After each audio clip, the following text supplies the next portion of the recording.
Hello, and welcome back to Historian at Midnight. There is a cave on the island of Crete, high on the slopes of a mountain the ancient world could never quite agree on the name of, calling it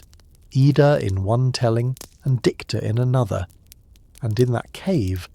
on a night when the rest of the world believed nothing of any consequence was happening at all, a goddess named Rhea was giving birth in secret, attended only by her own mother, the earth herself, while somewhere not far away her husband waited to be handed a child he fully intended to swallow whole the moment it was placed in his arms, exactly as he had swallowed every child she had borne him before this one. And Rhea, who had already watched 5 of her own babies disappear down her husband's throat within moments of their first breath, had decided this one final time that she was not going to hand him a 6th. She wrapped a stone instead, a great smooth stone taken from the earth itself, in the same swaddling band she would have used for an infant, and she carried that bundle to her husband, a titan named Cronus, king of the gods before there was any Zeus to hold that title, and Cronus, suspecting nothing, because a father who has already swallowed 5 children without incident has very little reason to expect a trick on the 6th, took the bundle from her hands and swallowed the stone whole, believing, for the whole of that night, and for a great many years afterward, that he had just finished disposing of his own newest son. The actual child, meanwhile, the one Rhea had smuggled away into the darkness of that same mountain, rather than ever bringing him within reach of his father's mouth at all, was being nursed by a goat, in some tellings a goddess in the shape of a goat, and in others simply a goat plain and ordinary, named Amalthea, fed on her milk and on the honey of wild bees that had made their home in the same mountain, and guarded, whenever his infant cries threatened to carry down the slope to wherever his father might be listening, by a band of armed young men called the Curettes, who danced in a tight circle around his cradle, clashing their bronze shields and spears together in a deliberate thunderous rhythm, loud enough to swallow up the sound of a crying baby before it ever reached the wrong ears. That sound, metal striking metal on a mountainside in the dark, is not a detail this story keeps for decoration. It is the first thing that ever kept this particular child alive long enough to become anything at all, and it is worth carrying it with you through everything that follows tonight, because we are going to hear it again, decades later, at the exact moment its absence very nearly cost this same god everything he had built. His name was Zeus, and by the time this story ends tonight, he will be king of every god in the sky, the sea and the underworld beneath it, a sovereignty so total and so lasting that his name would still be invoked, thousands of years after the last altar to him ever burned, in the ordinary vocabulary of people who have never read a single line of the old poets who first told his story. But we are not going to rush toward that kingship tonight, tempting as it is to skip straight to the throne, because the throne itself only makes sense, only carries its true and complicated weight, once you understand exactly what it cost to build and exactly how many other thrones had already collapsed in almost exactly the same way, before this one somehow managed to hold. This is a story about power, yes, more raw cosmic power than almost any other figure in the whole of Greek mythology was ever credited with. But it is really, underneath that power, a story about a very old and very stubborn family habit, a habit of fathers who look at their own children and see,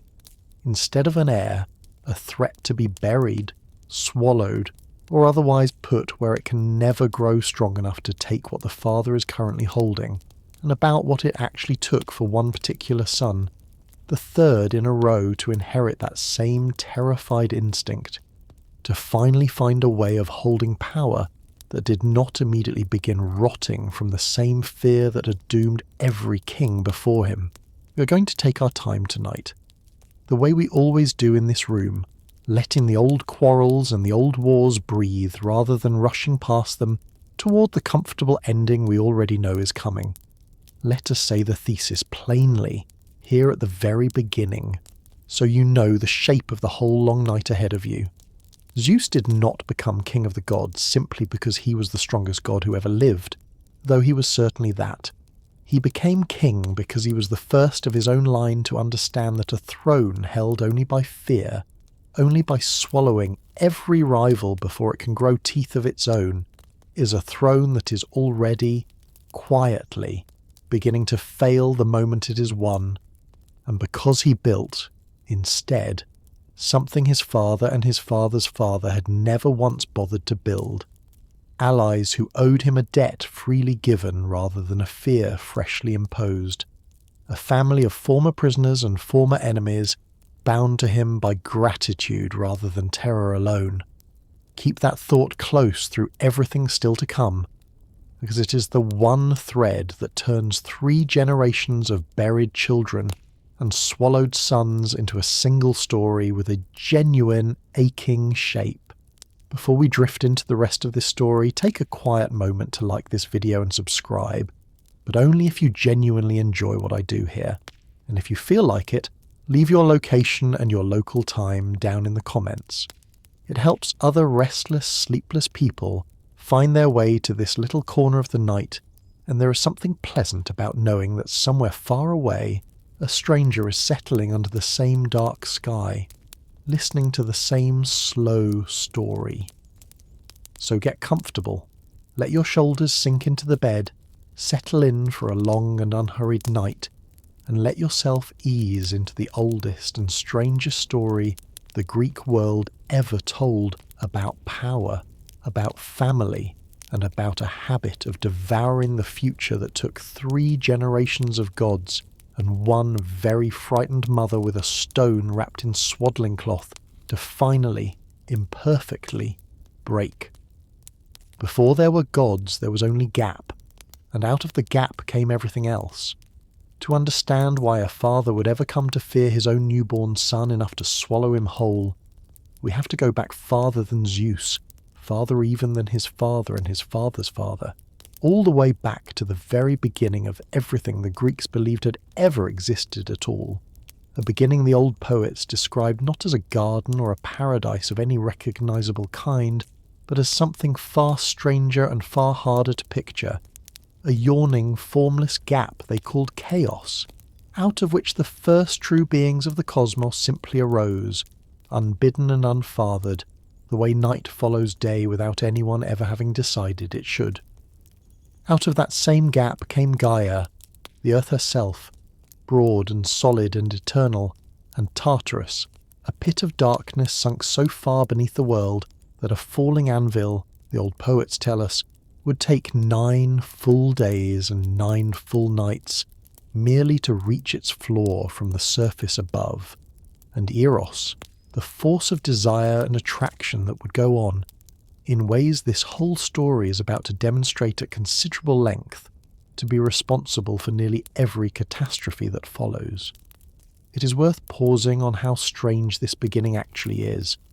because it tells us something true about how differently the Greeks understood the very shape of existence compared with almost any religious tradition a modern listener might already carry in their own head. There was no single, all-powerful creator standing outside the universe and shaping it from nothing. There was only a gap, and then there was Earth, arising out of that gap by a process the old poets never bother to explain because they do not appear to have believed one was needed. And it was Gaia herself, entirely alone and without any partner at all, who produced the very first sky, a vast being named Uranus, spread out above her to cover her completely, matching her own boundless size exactly, so that the earth might have somewhere to rest beneath and something to gaze up at forever afterward. Gaia also brought forth, alone and unaided, the mountains and the barren sea, and it was only once earth and sky stood joined together in this way, the ground beneath and the heavens pressed down close above it, that the actual business of family and of the terrible patterns families can fall into could properly begin. Uranus and Gaia, sky and earth locked together in an embrace so constant that nothing born between them could ever quite find room to breathe, became, in the generations that followed, the parents of an entire dynasty of children. And it is worth naming the different kinds of children this first divine marriage actually produced, because the differences among them are going to matter enormously to everything that follows tonight. There were 12 children of a single, roughly similar kind, 6 sons and 6 daughters, tall and beautiful by every account and possessed of tremendous power, whom later ages would come to call the Titans, and among them were figures whose names this story is going to return to again and again across the whole long night ahead. Cronus, the youngest, and, as we are about to see, the boldest of the sons, Oceanus, the great river encircling the whole world, Hyperion, father of the sun and the moon and the dawn, Iapetus, whose own sons will matter enormously later tonight, and Rhea, Themis, Mnemosyne and Tethys among the daughters, each destined to become, in one way or another, an ancestor of gods and ideas that still shape how we speak and think today. But Uranus and Gaia had other children too, and it is these other children, not the tall and beautiful Titans, who actually set this whole story in motion. There were 3 sons, the old poets called the Cyclopes, each one possessing a single enormous eye set in the middle of his forehead, otherwise resembling the gods in every way but marked by that single unmistakable difference. Craftsmen of extraordinary skill whose names, Brontes, Steropes, and Arges, meant, in the old Greek, thunder, lightning, and the flash of a bolt striking, names that are going to matter enormously indeed once we reach the actual war this whole story is building toward. And there were 3 more sons still, larger and stranger than any of their siblings, each one possessing 50 heads and a full 100 arms apiece, monstrous even by the standards of a family this varied, whom the old poets called the Hecatonkaios, the 100-handed ones, named Cottus, Briareus, and Gyges, beings of a strength so total that no other force in the young universe could match it. And it is worth pausing on these 6 children, the 3 one-eyed craftsmen and the 300-handed giants, because everything Uranus did to them next is the true origin point of the entire pattern. This whole story is going to spend tonight tracing across 3 generations of gods. Uranus looked at these 6 children, the Cyclopes and the 100-handed ones, and felt not pride at their strength, but a plain, uncomplicated horror at how strange and how powerful they were, and rather than raise them alongside their more conventional Titan siblings, he did something that the whole rest of this story never lets us forget, because it is the very first appearance of a habit that is going to recur in slightly different form in every single generation of gods still to come tonight. He forced each of them back down into the body of their own mother, Gaia, hiding them away in some deep hollow of the earth where they could trouble him no further, refusing to let them see the light at all. And it is worth sitting with that image for a moment before we move on, because it is, quite literally, the family's oldest habit in its rawest and least disguised form, a father looking at his own children and seeing, before anything else, a threat to be buried rather than a future to be raised, and burying that threat inside the one body large enough to hold it, and patient enough to carry the weight without complaint. Gaia, carrying 6 of her own children forced back inside her own vast body for the crime of having been born strange, suffered under that weight in a way the old poets describe with real, aching physical detail, a pain so constant and so total that she resolved, after enduring it for as long as she could bear to do something about it. And what she did next is the moment this whole ancient tradition treats as the true beginning of the story, because it establishes, in a single decisive act, that a father's cruelty toward his own children does not simply vanish once it has been inflicted, but waits, patiently, inside the very body he thought he had silenced, for the moment it can finally answer back, a sickle of grey flint, and a son bold enough to use it. Gaia fashioned from within her own body a great sickle made of a hard grey stone the old poets call adamant, a substance whose very name would go on to give the modern world the word diamond, and she brought this weapon to her own remaining children, the Titan still living openly in the world above rather than buried inside her, and asked which of them would be willing to use it against their own father, to put an end, once and for all, to a marriage that had become, for her, an unbroken lifetime of suffering. It is worth pausing on how the Titans responded to this request, because every single one of them,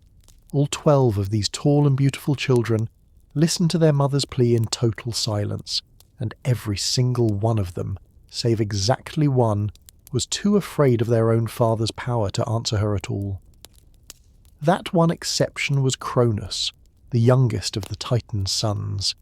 and it is worth pausing on that detail, youngest rather than eldest, because it establishes a pattern. This whole story is going to repeat with real consistency. It is so often the youngest child, the one who has grown up watching every older sibling learn to live quietly with a tyrant's cruelty, who eventually decides that quiet endurance has gone on long enough. Cronus took the sickle from his mother's hands and agreed to do what none of his older brothers or sisters had been willing to attempt, and Gaia hid him in ambush, waiting for the moment her husband next came down to lie with her, as he always had,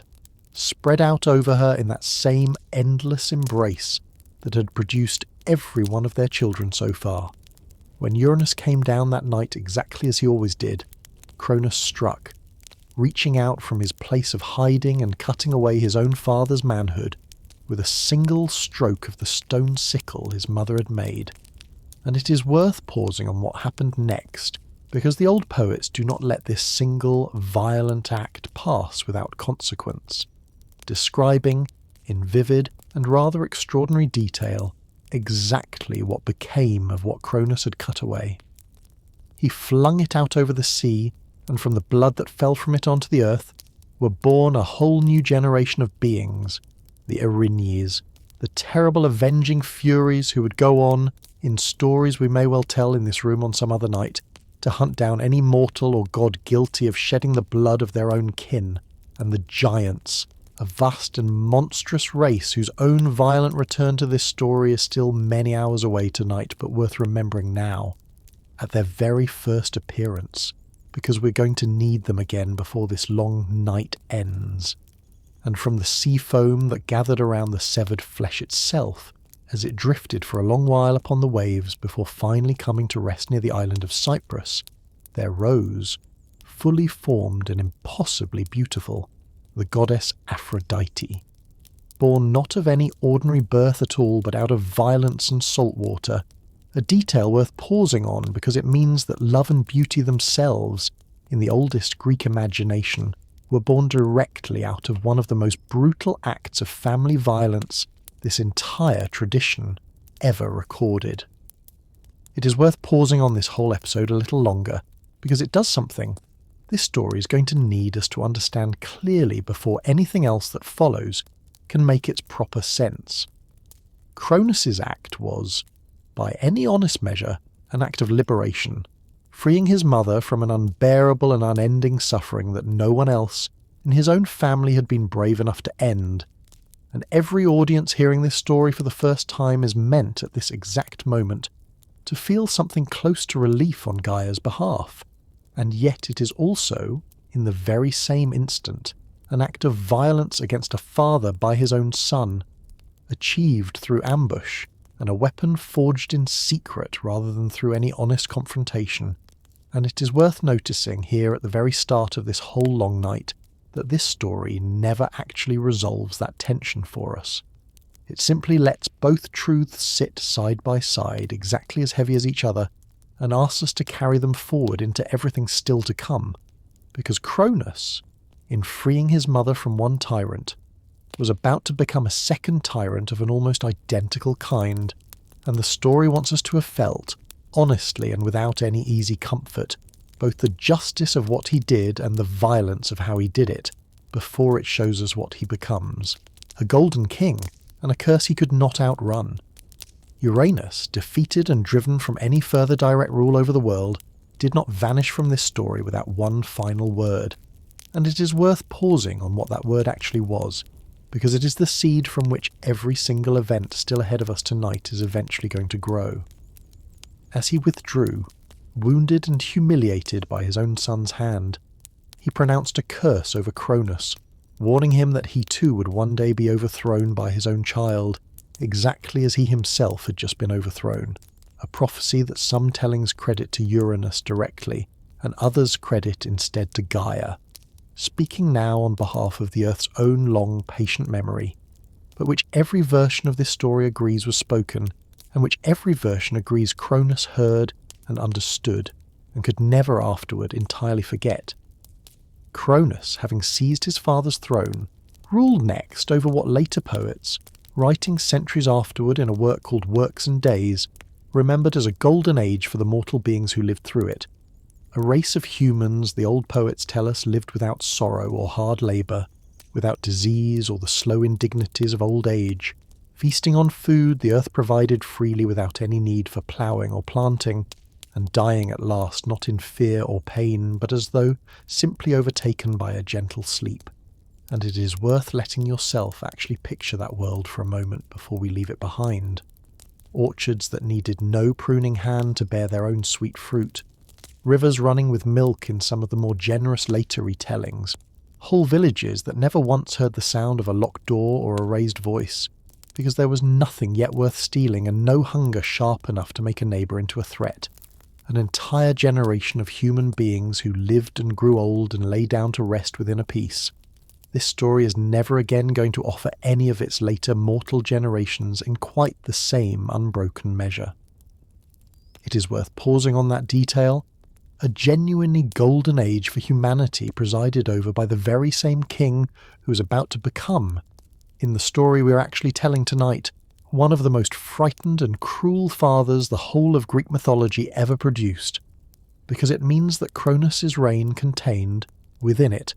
both of the truths this whole tradition keeps insisting on holding together at once. Real abundance and real peace for the mortal world spread out beneath him, and, in the private hidden chambers of his own family, a terror so total that he was about to do something even his own father had never quite attempted. Cronus married his own sister, a Titaness named Rhea, exactly as their parents Uranus and Gaia had themselves been sky and earth locked in a single family unit, since the earliest generations of gods knew no other pattern of marriage than this.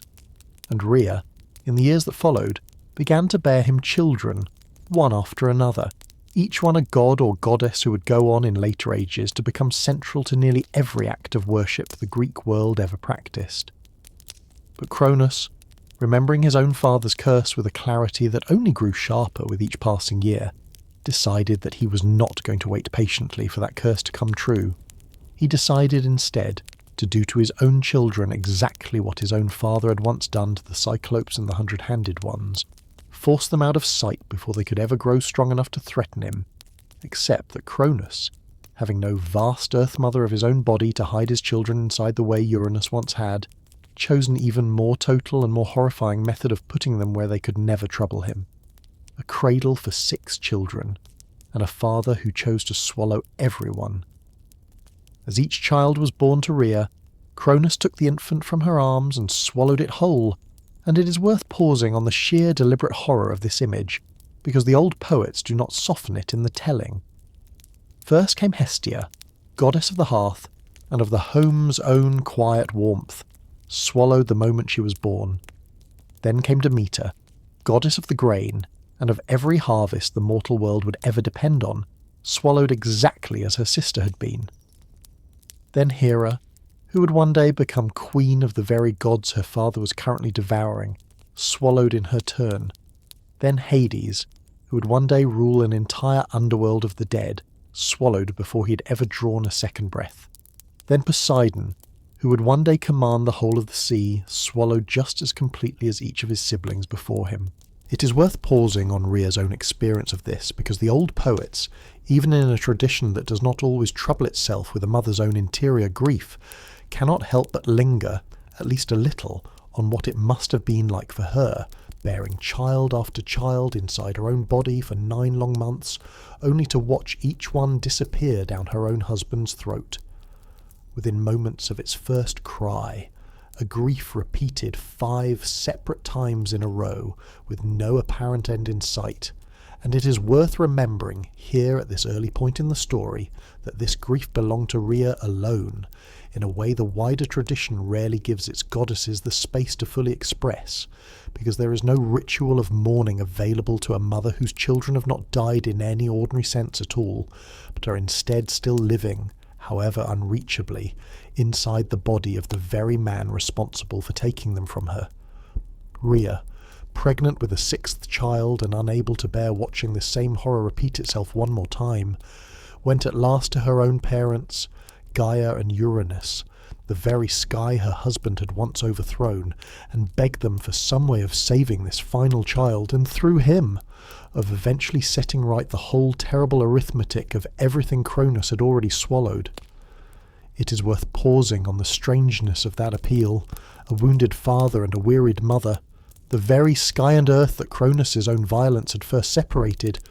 being asked now to help undo a second generation of exactly the same cruelty their son had learned, in some sense directly from them.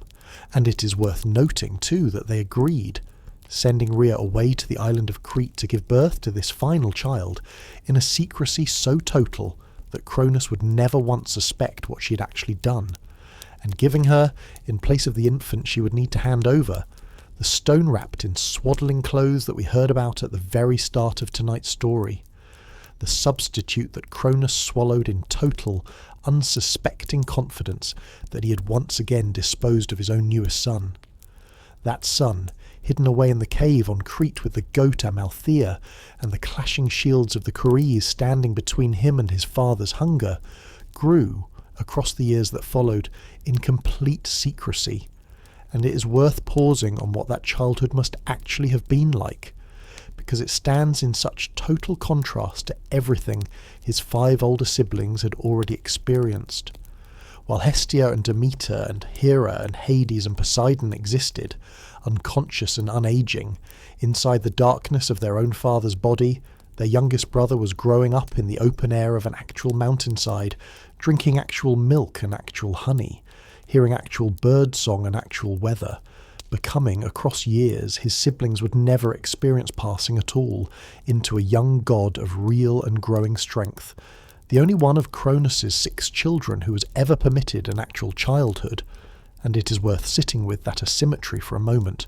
because it means that when this story's confrontation finally arrives, it will be a fight between a father who has never once had to reckon with the consequences of his own cruelty, and a son who was raised from his very first breath specifically to end it, a goddess's counsel, and a cup that undid everything. Zeus, grown at last into a young god of real power and confidence, did not rush immediately to open confrontation with his own father, and it is worth pausing on that patience, because it is the very first sign, in this story's own chronology, of a quality that is going to distinguish him from both his father and his grandfather across everything still to come tonight, a willingness to seek out clever counsel before ever reaching for open force. He sought out, in some tellings with his own mother Rhea's guidance, a Titaness named Metis, daughter of Oceanus and Tethys, and therefore one of that vast, largely unnamed generation of ocean-born cousins this story will have more to say about later tonight, a goddess whose very name meant, in the old Greek, cunning intelligence itself, wisdom of the practical, resourceful kind rather than any distant, abstract sort, the exact quality neither Uranus nor Cronus had ever once thought to seek out from anyone before reaching for violence instead. A goddess whose wisdom this story is going to return to in a very different and far more permanent context, many hours from now, and Metis prepared, at Zeus's own request, a potion, an emetic powerful enough to force even a god as ancient and as powerful as Cronus to disgorge whatever he had swallowed. Rhea, or in some versions Metis herself in disguise, brought this potion to Cronus mixed into a drink of nectar and honeyed wine,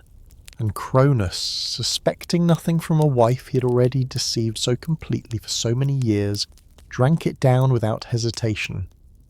What followed is one of the strangest and, in its own way, most darkly comic reversals in this entire tradition. because Cronus, gripped almost immediately by the potion's violent effect, began to vomit up everything he'd swallowed across all those years, and it is worth pausing on the exact order in which it came back up, because the old poets are careful to specify it, and because that order matters enormously to what happens next. First came the great stone that Rhea had tricked him into swallowing in place of Zeus himself, emerging whole and untouched after all those years inside him, and then, one after another, in the precise reverse order of how he had originally swallowed them, came Poseidon, then Hades, then Hera, then Demeter, then Hestia, each one restored to the light of day fully grown, as though no time at all had passed for them despite having spent years, or, in the case of the eldest, decades inside their own father's body. It is worth pausing on this reunion, because it is a genuinely strange thing to try to picture honestly. 5 grown gods and goddesses suddenly return to the world in full adult form, having experienced nothing at all of the years that had actually passed for everyone else around them, meeting for the first time in any way that either side could actually remember. The youngest brother who had spent that same span of years growing up on a mountainside specifically in order to arrange their rescue. There is no record of what that first conversation between the 6 of them was actually like. No words exchanged that survive in any of the old sources, and it is worth sitting for a moment in that silence, because it means we are left to imagine entirely on our own what it must have felt like for 5 siblings to owe their entire existence in the world to a brother none of them had ever consciously met, and for that brother to look for the first time at the family he'd spent his whole hidden childhood being raised in order to save. And the stone itself, spat out along with the rest, was given a strange and rather touching honour in the story's own telling, because later ages report that Zeus had it set up at the very centre of the world, at the sacred site of Delphi, where it stood for centuries afterward as an object of genuine religious reverence, a monument in effect to the exact substitute that once saved his life, a plain grey stone marking the spot the ancient Greeks believed to be the precise navel of the entire earth, called in the Old Greek the omphalos, and it is worth naming here that a carved stone bearing exactly that name and exactly that shape, a rounded, netted object roughly the size of a large loaf of bread, still stands today in the Archaeological Museum at Delphi, recovered during excavations of the ancient sanctuary in the early 20th century. And while no serious modern historian claims, this particular carved stone is literally the same object Cronus once vomited up after swallowing it in place of his own infant son, since the surviving stone appears to date from a considerably later period than the myth itself. It was carved and displayed by the ancient Greeks specifically to represent that same swallowed stone at the very sanctuary where the old tradition insisted it had been enshrined, meaning that any traveller visiting Delphi today can still stand in front of an object the ancient world itself pointed to and said, "This is the very thing our king of the gods once mistook for his own child." And it is worth pausing on that small strange detail, because it means that the whole enormous cosmic war we are about to describe tonight had, sitting quietly at its origin, nothing more dramatic than a rock, a frightened mother once wrapped in swaddling cloth, a shepherd on a mountainside, and the strange claim that the muses spoke to him.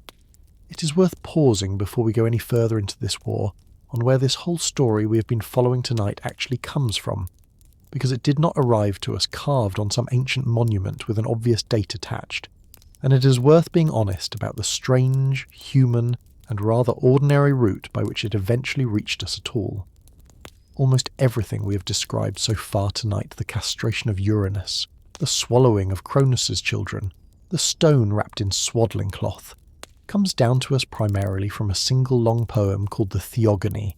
composed by a Greek poet named Hesiod sometime around the 8th century before Christ, roughly the same period, give or take a generation, in which the poet we call Homer was composing the Iliad and the Odyssey. This channel has already spent long nights following in this very room.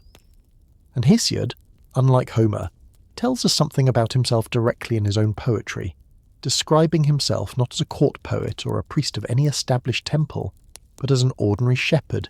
tending his own flocks on the slopes of Mount Helicon, when he says the muses themselves appeared to him and breathed into him a voice fit for singing of things past and things to come, a claim this channel cannot verify and does not ask you to take as literal fact, but one worth sitting with regardless because it means the single most complete account we possess of how the entire cosmos came to be ruled by Zeus was first written down, by its own author's own account, by a man who spent most of his ordinary life watching sheep rather than gods. It is worth pausing too on how much this same story actually shifts and contradicts itself, depending on which ancient source you happen to be reading, because Hesiod's theogony is not the only version of these events the ancient world ever produced, and the differences between competing tellings are worth naming honestly rather than smoothed over. Some sources place Zeus's own hidden infancy not in a cave on Crete at all, but on Mount Lycaon in Arcadia, the very same mountain we may recall from earlier tonight, where the cruel King Lycaon was later transformed into a wolf, a coincidence of geography that later worshippers clearly found significant, since Mount Lycaon went on to host its own ancient cult of Zeus, complete with a mysterious ash altar where, some ancient writers claimed, no shadow was ever cast by anyone standing near it. A separate and considerably stranger religious tradition, preserved in fragments of poetry attributed to the mythical singer Orpheus, and compiled centuries after Hesiod's own lifetime, tells an entirely different version of the succession story altogether, in which Zeus, once he has secured his throne, actually swallows the whole of the universe itself, all the gods and all of creation together, before giving birth to everything a second time out of his own body, a cosmic reset.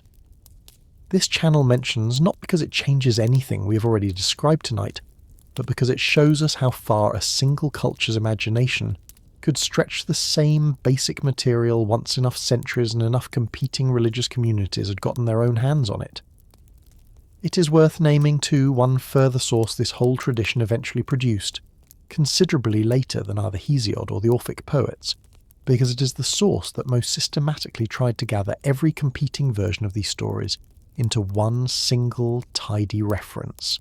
a Greek work called the Bibliotheca, or library, traditionally attributed to a scholar named Apollodorus, though most modern historians now believe it was actually compiled by an unknown later writer, borrowing his name for authority, sometime in the 1st or 2nd century after Christ, nearly 1,000 years after Hesiod first sat down with his own shepherd's memory of the Muse's voice. It is worth naming too that an entire separate epic poem once existed bearing the very title we have used for the war against the Titans tonight, a Titanomachy attributed by some ancient sources to a poet named Eumelus of Corinth, composed at some point reasonably close to Hesiod's own lifetime. And it is worth pausing on the fact that this entire poem, which may well have given us a fuller and more detailed account of that 10-year war than anything Hesiod's own considerably shorter treatment offers, has been lost almost entirely, surviving today only in a small handful of fragments quoted by later ancient writers, meaning that the single most detailed epic account this civilization may ever have produced of its own defining war between gods and titans has simply vanished, leaving us to reconstruct the fullest shape of the war from Hesiod's own comparatively brief telling, and from the scattered second-hand details later mythographers thought worth preserving. It is this same later compilation that gives us many of the small, specific details we have relied on throughout tonight's telling, the precise order in which Cronus's swallowed children were disgorged, the name of the dragon Delphine, who guarded Zeus's stolen sinews. And it is worth remembering honestly that a source written a full 1,000 years after the events it describes were first imagined is not quite the same kind of witness as an eyewitness account of anything that actually happened, since nothing in tonight's entire story ever actually happened in the way a battle or a treaty from real human history did. It is worth naming too one further and considerably more grounded kind of source this whole story rests on, because a Greek travel writer named Pausanias, touring the whole of Greece in the 2nd century after Christ and recording, with the careful, curious eye of someone determined to describe exactly what he actually saw, rather than merely what he had read, is the source responsible for much of what we know about the physical sites this story has already touched, and will touch again tonight, the temple and lost statue at Olympia, the oracle beneath its ancient oak at Dodona, the ash altar at Mount Lycaon, describing each one as it actually stood in his own lifetime, already ancient even by his own considerable historical distance from Hesiod. And it is worth being grateful, honestly, for a writer who cared enough to walk the actual ground these stories were told about and write down what remained of it, because without his own patient record, considerably more of tonight's own telling would rest on nothing firmer than a poem's own say-so. What we have inherited, across all of these competing and contradicting sources, is not a fixed and settled record, but a living argument the Greek world kept having with itself for well over 1,000 years about the true shape of its own oldest story. And it is worth carrying that honesty with you through the rest of tonight's telling. Because every detail we have shared and will still share tonight was, at some point, somebody's own particular choice about how the story ought to go, argued over and revised by generations of poets who never entirely agreed with one another. It is worth pausing too on how differently Homer himself, composing the Iliad and the Odyssey in roughly the same period as Hesiod, actually chose to portray this same king of the gods, because the difference tells us something about how flexible even a single generation's own imagination of Zeus could be, depending on what kind of story was being told. Hesiod's Zeus, the one this whole night has mostly followed, is a figure of cosmic origin and cosmic struggle, a king whose story is fundamentally about how order itself first came to be. Homer's Zeus, by contrast, appears throughout the war. At Troy, this channel is already told across an entire night in this room, not as a distant architect of the universe, but as something closer to an exhausted, endlessly lobbied head of an enormous and quarrelsome family, weighing the pleading of his own daughter Athena against his own wife Hera's fury, and his own genuine affection for the mortal warriors on both sides of that war, occasionally threatening the other gods with a violence the poem itself never lets him actually carry out. A portrait considerably more domestic and considerably more comic in places than the cosmic conqueror of titans and giants we have spent tonight following, and it is worth sitting with both portraits at once, because this whole tradition never seemed to feel any need to reconcile them, content to let its king of the gods be. In one poem, the survivor of the single most consequential war the cosmos ever fought, and in another, a tired father trying and often failing to keep his own quarrelling household from tearing itself apart, a war 10 years long and neither side able to end it. It is worth pausing before this whole conflict actually begins, on what must have passed between these 6 siblings in the short span between their reunion and the moment they actually resolved to make open war on their own father, because no ancient source records the actual words exchanged, and it is worth imagining, honestly, what kind of case a hidden brother would have had to make to 5 gods and goddesses who had just returned to consciousness after years spent unaware inside their own father's body, asking them now to risk everything alongside a sibling they barely knew in a war against the only parent any of them had ever in any meaningful sense actually experienced. Whatever was said in that room, it worked, and it is worth noticing that this is itself a small piece of evidence for the very thesis this whole night has been building toward, since Cronus, who had never once needed to persuade any of his own 6 children of anything at all, having simply swallowed each one before they could ever form an opinion of their own, would have had no idea how to have this conversation even if he had wanted to, while Zeus, from his very first act as a free and independent god, was already doing the one thing his own father had never learned, asking for consent rather than simply taking what he needed. With 5 of his siblings freed and standing beside him, Zeus now had for the first time an actual family, rather than a solitary childhood spent in hiding, and it is worth pausing on what came next because it did not come quickly or easily at all.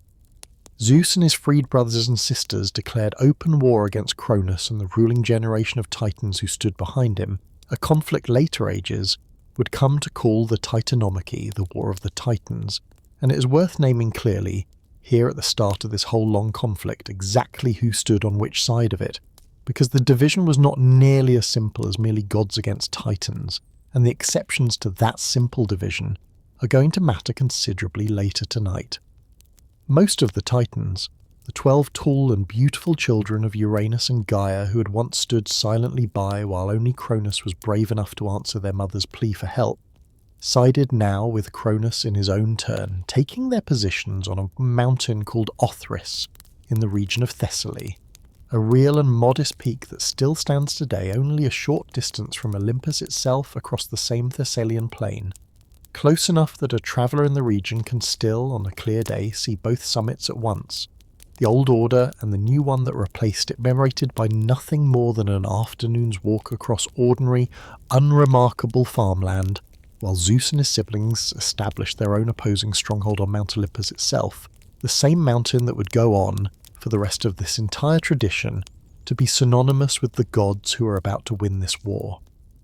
But not every Titan joined Cronus' side, and it is worth pausing on the exceptions, because they establish, right at the outset of this conflict, that intelligence and foresight were going to matter every bit as much as raw strength before this war was finally settled. Oceanus, the great encircling river, took no active part in the fighting at all, remaining neutral throughout. Themis, goddess of divine law and order, sided instead with Zeus from the very beginning, a choice this whole tradition treats as entirely fitting, since a war fought to establish a more just order in the cosmos naturally drew the goddess of justice itself to the side that was eventually going to win it. And 2 sons of the Titan Iapetus, cousins to Zeus on his father's own side of the family, made a choice that this story is going to return to at real length many hours from now, because one of them understood, with a clarity none of his own siblings possessed, exactly which way this war was actually going to end. That Titan's name was Prometheus, whose own name meant forethought, and it is worth naming him clearly here at this early point in the story, even though his own fullest tale is still many hours away tonight, because his choice to side with Zeus rather than with his own generation of Titans is one of the clearest early signs in this whole conflict that the coming war was not simply going to be decided by strength alone. Prometheus's own brother, a Titan named Epimetheus, whose name meant in a piece of naming this tradition clearly delights in afterthought, sided with him, while their other brothers, Atlas and Menoetheus, remained loyal to Cronus and the older generation. And it is worth pausing on that split within a single Titan family, because it means this war, from its very beginning, cut through households and marriages and brotherhoods in exactly the same way every war this channel has ever described in this room eventually does, forcing choices that no family should ever actually have to make. For 10 full years, the old poets tell us, this war raged without either side gaining any decisive advantage over the other, an extraordinary and rather exhausting stalemate given the sheer power arrayed on both sides. Boulders large enough to darken the sky hurled back and forth between Olympus and Othrys, the whole created world shaking with a violence the old poets describe in language that borders, at moments, on genuine cosmic terror, the sea boiling, the earth groaning under blows it was never designed to absorb, and it is worth pausing on this decade of stalemate, because it establishes something. This whole story wants us to understand clearly before its resolution finally arrives that raw strength alone, however overwhelming on both sides, was never actually going to be enough to settle this particular conflict, and that something else, some resource neither side had yet thought to reach for, was going to be required before Zeus could actually claim the throne this whole war was being fought over.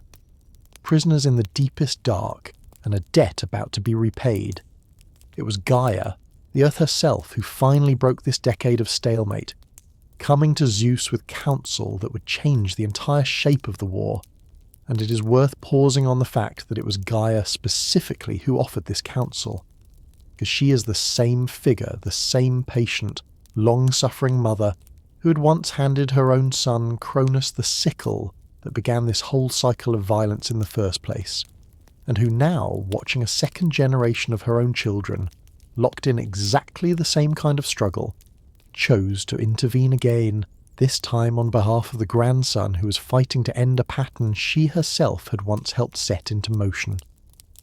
Gaia told Zeus that victory in this war would only ever be his if he freed the prisoners still held in the deepest darkness of Tartarus, the same pit so far beneath the world that a falling anvil would take 9 full days to reach its floor, where the Cyclopes and the 100-handed ones had been kept, first by their own father Uranus, and then, in an act of continuity this story wants us to notice clearly, by Cronus himself, who had never once thought to free them even after overthrowing the very father who had first imprisoned them there. It is worth pausing on that continuity, because it is one of the most quietly damning details in this entire story. Cronus, who had cut down his own father specifically in the name of ending Uranus's cruelty, inherited upon taking the throne 6 imprisoned siblings that cruelty had already buried, and rather than freeing them, rather than undoing even this smallest and most obvious piece of his father's injustice, he simply left them exactly where they were, guarded now by a monstrous jailer named Campe, and continued adding his own children to a family tradition of burying the inconvenient and the strange, rather than ever actually reckoning with it. Zeus, descending into that same darkness with a resolve his own father had apparently never once felt, killed Campas and freed the Cyclopes and the 100-handed ones from a captivity that had, by this point in the story, lasted for multiple entire generations of gods. And it is worth pausing on what he found there. 6 beings who had been buried and forgotten by 2 consecutive kings in a row, brought at last into the light by a 3rd king who needed their help, and who, unlike either of his predecessors, was actually willing to ask for it honestly rather than simply exploit it. It is worth pausing too on what that first reunion in the light must actually have felt like, because these were beings who had known nothing but darkness for a span of time neither the old poets nor any modern reckoning can measure with any real confidence, since even the fall of a single anvil from the world above to the floor of Tartarus took 9 full days and nights, and the Cyclopes and the 100-handed ones had been sealed away there since before Cronus himself first took the throne. It is worth imagining, honestly, what it means to step for the first time in that many years back into open air and ordinary daylight, and it is worth noticing that the old sources, when they bother to describe this moment at all, describe gratitude rather than confusion or resentment at having been forgotten for so long. A gratitude Zeus met immediately with a plain and direct request rather than any lingering suspicion of his own, asking these 6 freed prisoners to fight alongside him against the very Titan order that had left them buried. And it is this single exchange, a debt of freedom offered honestly and a debt of loyalty returned just as honestly and kind, that this whole story keeps insisting was the actual turning point of the entire 10-year war, more decisive in the end than any individual blow struck by any single god or titan on either side of it. The Cyclopes, grateful for a freedom neither Uranus nor Cronus had ever once considered granting them, went immediately to work using the one gift this whole tradition insists they alone possessed, extraordinary skill as craftsmen, and forged for Zeus a weapon that would go on to define him more completely than any other single object in the whole of Greek mythology, the thunderbolt, a bolt of lightning made solid and hurlable, given to him along with the thunder that accompanied it and the lightning flash that preceded it. Gifts whose names, we may recall from earlier tonight, were quite literally the names of the 3 Cyclopes brothers themselves, Brontes, Sterops and Arges, thunder, lightning and the flash of a bolt striking, forged at last into a weapon for the god who had freed them. For Poseidon, they forged a trident, a 3-pronged spear capable of shaking the very earth and stirring the sea into storms no ship could survive. And for Hades, they crafted a helm of darkness, a cap that rendered its wearer entirely invisible to gods and mortals alike. And it is worth pausing on these 3 gifts together, because they mark the exact moment this war stopped being a contest of pure, undirected strength, and became, instead, a contest that intelligence, gratitude, and genuinely reciprocal alliance were finally going to decide. 100 hands each, and mountains thrown like stones. With the Cyclopes now forging weapons the likes of which had never existed in the young universe before, and with the 300-handed ones, Cottus, Briareus, and Gyges, joining the fight in their own right, 3 beings each possessed of 100 arms, and capable, therefore, of hurling boulders and mountains in a single overwhelming volley that no single opponent, however strong, could hope to withstand, the balance of this 10-year stalemate finally began to shift, and it is worth pausing on the scale of what followed, because the old poets describe the final battles of this war in language that reaches for the very edges of what any storyteller could plausibly ask an audience to picture. The 300-handed ones, we are told, seized whole mountains in their many hands and hurled them, 300 at a time in every single volley, down upon the Titans arrayed against them, a bombardment so continuous and so total that it darkened the sky itself, while Zeus, wielding his own new thunderbolt for the very first time in open battle, sent bolt after bolt down upon his father's own remaining forces with a fury the old poets say made the entire earth shudder and the boundless sea roar as though it might boil away entirely. It is worth pausing for a moment on how the old poets actually wanted us to picture the sound and the scale of this final assault, because Hesiod's own description reaches for a kind of sensory overload that few other passages in the whole of Greek literature ever quite attempt. The boundless sea roaring terribly around the battle, the earth crashing loudly, the wide sky groaning and shaken, tall Olympus reeling from its very foundations under the onslaught of the immortals, the heavy quaking of the earth reaching all the way down to murky Tartarus itself, the shrill sound of feet and of weapons carrying, the poet insists, all the way to a hazy, boundless distance no listener could actually measure. A battle described not as a single clash, but as a sustained, overwhelming assault on every one of the senses at once. Thunder answering thunder, mountain answering mountain, until it becomes difficult, even for a listener tonight who already knows how this war ends, to picture how any single being, however powerful, could have stood upright inside it at all. It is worth pausing too on what this decisive turn actually tells us about how this war was truly won, because it was not, in the end, decided by Zeus's own individual strength alone, however considerable that strength genuinely was.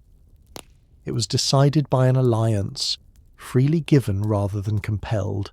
between a young god willing to descend into the deepest darkness of the world and free 6 forgotten prisoners, and 6 former prisoners grateful enough for that freedom to turn every one of their considerable gifts toward winning a war on his behalf.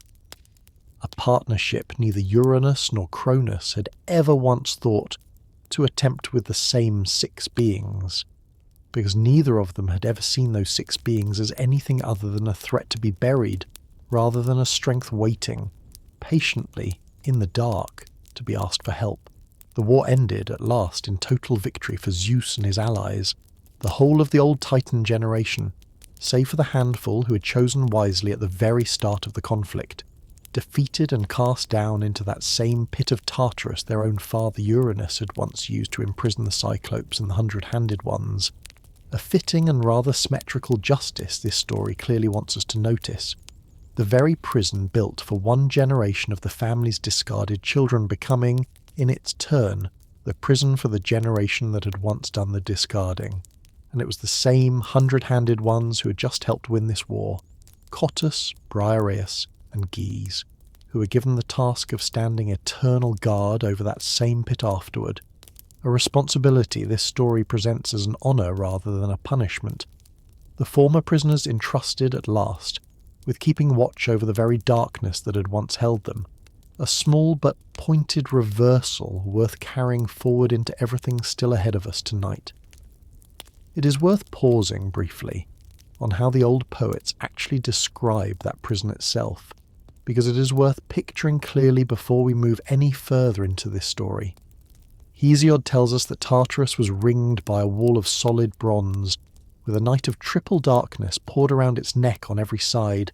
and that above it grew the roots of the earth and the barren sea, a place so remote and so absolute that even a god imprisoned there would hear no sound at all, no bird song, no wind, no distant counsel of the very family that had just finished casting him down, only the silence of a darkness with no bottom that any falling thing could ever actually reach. It is worth holding that image against the sound of clashing bronze shields we heard protecting an infant Zeus at the very start of tonight's story, because it means this whole night has been built in its own quiet way, around two opposite kinds of silence and two opposite kinds of noise, a mountain of hidden safety kept loud enough to save one child's life, and a pit of permanent defeat kept silent enough to erase an entire generation from anything the living world would ever hear from again. A mountain on his shoulders, forever. Not every defeated Titan received the same sentence, however, and it is worth pausing on the two exceptions this story singles out for special notice, because they tell us something true about how this new order was actually going to be organised going forward.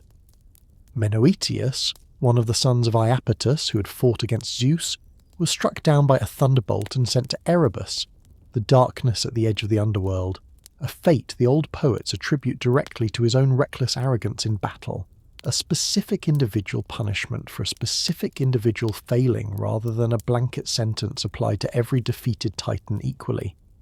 And Atlas, another son of Iapetus, and, we may recall, one of the Titans who had chosen to fight alongside Cronus, rather than following his own brothers Prometheus and Epimetheus to the winning side,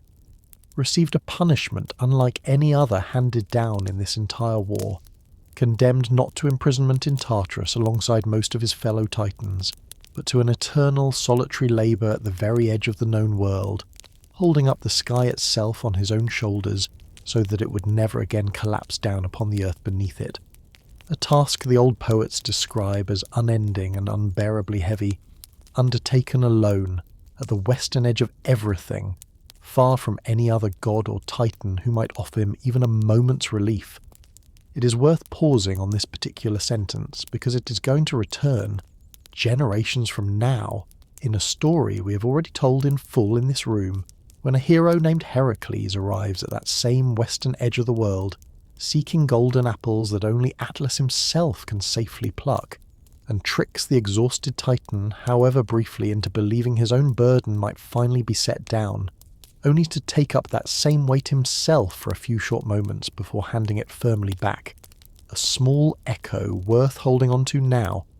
because it means that Atlas's punishment was still being paid, unbroken and unrelieved.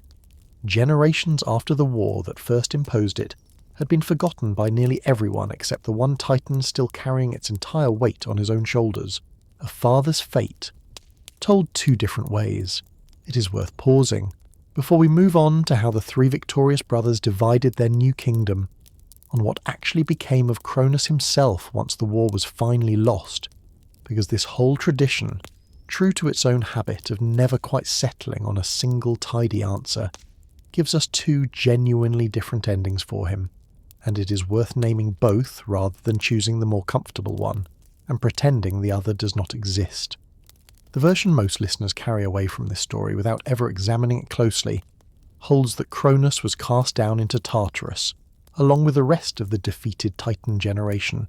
imprisoned in the same darkness his own father Uranus had once used against the Cyclopes and the Hundred-Handed Ones, a fitting and rather grim symmetry, the same fate he had once helped inflict on his own siblings now closing over him in turn. But Hesiod himself, in a separate poem called Works and Days, the very same poem that gave us the ages of gold and silver and bronze and iron we described earlier tonight, offers a strikingly different account, telling us that Zeus, once his throne was secure, released Cronus from whatever punishment he had first received and set him to rule instead over the Isles of the Blessed, a paradise at the western edge of the world where the souls of the greatest mortal heroes were said to spend their own afterlife in perfect ease, untouched by winter or by any of the ordinary hardships of the Iron Age Hesiod believed his own generation was still enduring. It is worth sitting with the genuine strangeness of holding both of these endings in your head at once. A father imprisoned forever in the deepest darkness of the cosmos in one telling, and the same father granted a second, gentler kingdom to rule in quiet retirement in another, and it is worth noticing too that this second, more merciful version, whether or not it was the version any particular ancient listener actually believed, at least imagines a possibility neither Uranus's story nor Cronus's own earlier cruelty ever once extended to anyone else in this whole long night, that a defeated rival might be shown some mercy rather than simply buried, swallowed or imprisoned in his turn, and it is worth carrying that possibility forward, faint and contested as it is, into everything still ahead of us tonight. 3 brothers and a single throw of the lots. With the war finally won and the old Titan order broken, the 3 brothers who had led this rebellion, Zeus, Poseidon and Hades, faced a question that neither Uranus nor Cronus had ever actually had to answer in quite the same way, because both of those earlier kings had ruled alone, a single sovereign holding total power over the whole of creation, without any need to share it with anyone. Zeus, Poseidon and Hades chose instead to divide the cosmos between the 3 of them by drawing lots, a decision this story wants us to notice carefully because it marks the very first moment in this entire dynastic history that supreme power was ever deliberately shared rather than hoarded whole by a single ruler. The lots fell as they fell, and it is worth pausing on how casually the old poets describe what was, in effect, this single most consequential division of authority in the entire mythic cosmos, because chance, not seniority, and not raw strength, decided which brother would rule which realm. Zeus drew the sky, and with it the rule over Olympus and over gods and mortals alike as the acknowledged head of the whole new order. Poseidon drew the sea, every wave and current and storm across the whole of the world's waters now answering to him alone. And Hades drew the underworld, the vast and shadowed realm of the dead, a rule the old poets are careful to note came with its own quiet dignity, even though it meant Hades himself would rarely leave that dark kingdom, to walk among the brighter halls of Olympus his brothers now called home. The earth itself, and the heights of Olympus where the gods would gather in common, were held to belong to all 3 brothers jointly, a shared ground none of them could claim entirely for himself alone. It is worth pausing on this whole arrangement a little longer, because it is the first clear concrete evidence in this story that Zeus's kingship was going to be built on a genuinely different foundation than either of the 2 kingships that preceded it. Uranus ruled everything, alone, until his own son cut him down. Cronus ruled everything alone, until his own children rose up against him in turn. Zeus, by contrast, ruled a kingdom he had voluntarily divided into thirds, keeping the greatest single share for himself but sharing real and total authority with 2 brothers who had fought this whole war alongside him, an arrangement this story wants us to understand as one small but genuine reason his throne was going to prove more durable than either of the 2 thrones that came before it. Though it is worth being honest too, that a throne shared among 3 brothers by the luck of a single throw of the lots was never going to be a peace without its own future tensions. Tensions this whole tradition would go on exploring across countless later stories of quarrels between these same 3 brothers for centuries afterward. 12 seats at a single table, and 1 goddess who chose to give hers away. It is worth pausing before we describe that hall itself, on the actual roster of gods who eventually came to hold a permanent seat within it, because the number 12, so familiar today from the phrase the 12 Olympians, was never quite as fixed or as simple a count as later ages like to imagine. Zeus and his 2 brothers, Poseidon and Hades, sat at its head, though Hades himself, ruling a kingdom apart from the rest, is only rarely counted among the 12 in the way his siblings above ground always were. Alongside them sat Hera, queen and goddess of marriage, Demeter, goddess of the grain, Athena, born of Zeus's own skull, Apollo and Artemis, the twins born of Leto after her long-hounded flight from Hera's own wrath, Ares, god of war, born to Zeus and Hera together, Aphrodite, risen from the sea foam of Uranus's own severed flesh so many hours ago in tonight's story, Hephaestus, the lame god of the forge whose own axe split Zeus's skull to free Athena, and Hermes, the clever messenger god whose own quiet loyalty helped recover Zeus's stolen sinews from the dragon Delphine during the war against Typhon. That accounts for 11 seats, and it is worth pausing on the 12th, because for a long stretch of this tradition's own history, the final chair belonged to Hestia, eldest of all 6 children Cronus once swallowed, and the very first to be disgorged when Metis's potion finally forced him to give them back. Goddess of the hearth and of the sacred fire that burned at the centre of every Greek home and every Greek city's own civic life. But later tellings hold that Hestia, valuing peace above status and wishing to avoid the constant quarrelling her own, more assertive siblings seemed to thrive on, voluntarily gave up her own seat among the 12 to Dionysus, the god born twice, once from Semele's burning body and once from Zeus's own thigh, so that her brother's youngest and most recently arrived child might have a formal place at the table. His own mortal mother's death had once seemed to deny him entirely. It is worth sitting with that single quiet act of generosity,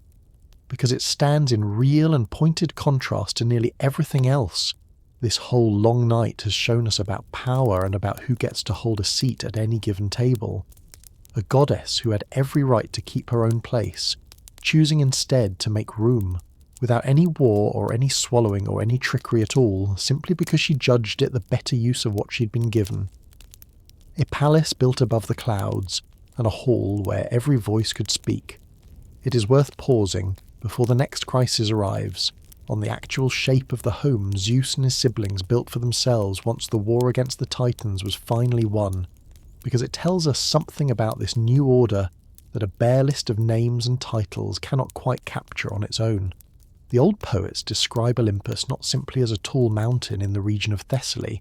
though it was certainly that too, a real and physically imposing peak any traveller in ancient Greece could look up and see for themselves, but as a dwelling place set somehow above the ordinary mountain's own summit, untouched by wind or rain or any storm at all, bathed in a clear, gentle light. The old poets insist never dimmed into night the way the light of the mortal world beneath it always did, and it is worth pausing on that detail because it means the gods who had just spent 10 years hurling entire mountains at one another chose, for their own eventual home, some place to find above all by an unbroken and undisturbed calm. It is worth pausing too on the fact that the actual mountain this whole tradition attached to that home still stands today on the border between the regions of Thessaly and Macedonia in modern Greece, its higher summit called Mythicus, rising higher than any other peak in the entire country, tall enough that its own crown is wrapped in cloud for a considerable portion of the year. And it is worth imagining an ordinary ancient farmer working a field somewhere in the plains below, looking up on any given morning to see that same cloud-wrapped summit and understanding, without needing any priest to remind him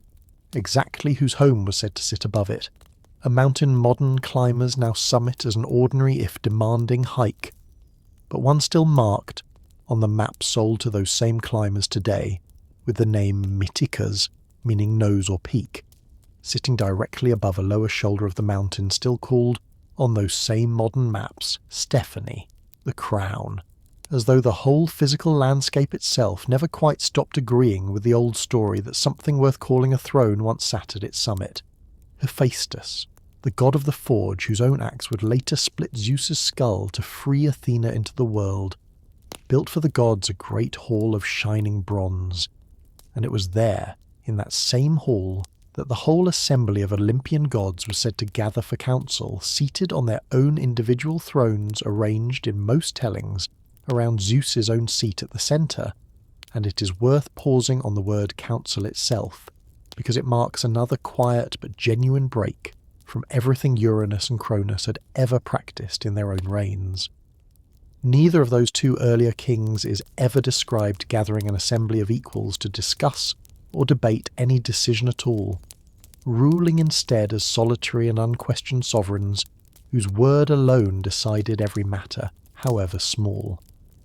Zeus, by contrast, presided over gatherings where Poseidon and Hades and Hera and Demeter and every other god, with a seat at that bronze table, could, and regularly did, argue with him directly, disagree with his stated intentions, and occasionally, as in the story of the war at Troy we have already told in full in this room, even conspire briefly against him before he reasserted control, a genuine messiness of shared governance that neither Uranus's silent rule nor Cronus's swallowing paranoia had ever once permitted.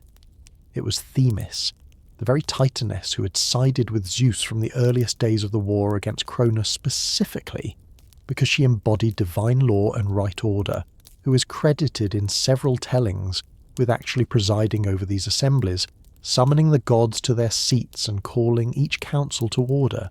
And it is worth pausing on the fact that the goddess of justice herself, rather than Zeus alone, held this particular role, because it suggests that even the king of the gods understood his own rule needed some check beyond his own personal will if it was ever going to feel, to the gods gathered around him, like something other than his father's tyranny wearing a friendlier face. The gods dined together in that same hall on nectar and ambrosia, foods the old poets tell us granted or preserved their immortality, and it is worth pausing on the small domestic ordinariness of that detail among everything else this story has shown us tonight, because it means that whatever cosmic terror this family had just finished inflicting on itself across 2 consecutive wars, its members still gathered at the end of each council to eat a meal together at the same table, an image worth holding on to now, because it stands in real and pointed contrast to the isolated, suspicious silence that had defined both of the 2 households that came before it, a monster born of rage and a king caught unprepared. Zeus's throne, however cleverly built, was not left unchallenged for long, and it is worth pausing on what came next, because the war we have just finished describing, terrible as it was, turns out not to have been the last time this newly established order was tested. Gaia, watching her own Titan children imprisoned in the same pit of Tartarus that had once held the Cyclopes and the 100-handed ones, felt an anger the old poets describe as burning and unrelieved, and she resolved to raise up one final champion, more terrible than anything the young cosmos had yet produced, capable, she hoped, of finally ending this grandson's rule the way his own rebellion had once ended his father's. It is worth pausing, before naming that champion, on exactly whose child he actually was, because the old poets are careful to make his parentage as fitting and as pointed as they possibly can. Gaia conceived him not with any ordinary consort, but with Tartarus itself, the same bottomless pit that had swallowed the Cyclopes and the 100-handed ones for generations, and now held an entire defeated generation of Titans besides, meaning that this final champion was, in the most literal sense this story ever offers, born directly out of the accumulated grief of everyone Gaia's own family had ever buried or imprisoned across this entire long night. Earth and the deepest darkness of the underworld joined together one final time to produce a single being large enough, Gaia hoped, to answer every one of those old injuries at once. That champion was Typhon, and it is worth pausing on the sheer, overwhelming strangeness of how the old poets describe him, because no monster in the whole of this story, before or after, is ever painted in quite such extreme and unsettling terms. He was, by every account, larger than any mountain, his head alone said to brush against the stars, with 100 serpent heads sprouting from his shoulders, where an ordinary being's arms would be, each one hissing and roaring with a different and equally terrible voice, sometimes the bellow of a bull, sometimes the roar of a lion, sometimes a sound the old poets say could only be understood by the gods themselves. His whole lower body composed of coiling, hissing serpents rather than legs, fire blazing from his many eyes, a being conceived. This story wants us to understand clearly, not as an ordinary monster to be hunted and killed in the manner of a lion or a boar, but as a genuine, existential challenge to the entire new order Zeus had only just finished establishing. When Typhon rose up against Olympus, the terror he inspired was so total and so immediate that even the assembled gods themselves, the very same gods who had just fought and won a 10-year war against an entire generation of Titans, fled before him, and it is worth pausing on this detail honestly because it is not a flattering one, and this whole tradition does not try to hide it. Several ancient sources tell us that the gods, seeing Typhon's approach, fled all the way to Egypt and transformed themselves into animals to escape his notice entirely. A story later ages used to explain why so many Egyptian gods were worshipped in animal form, and it is worth sitting with that image for a moment.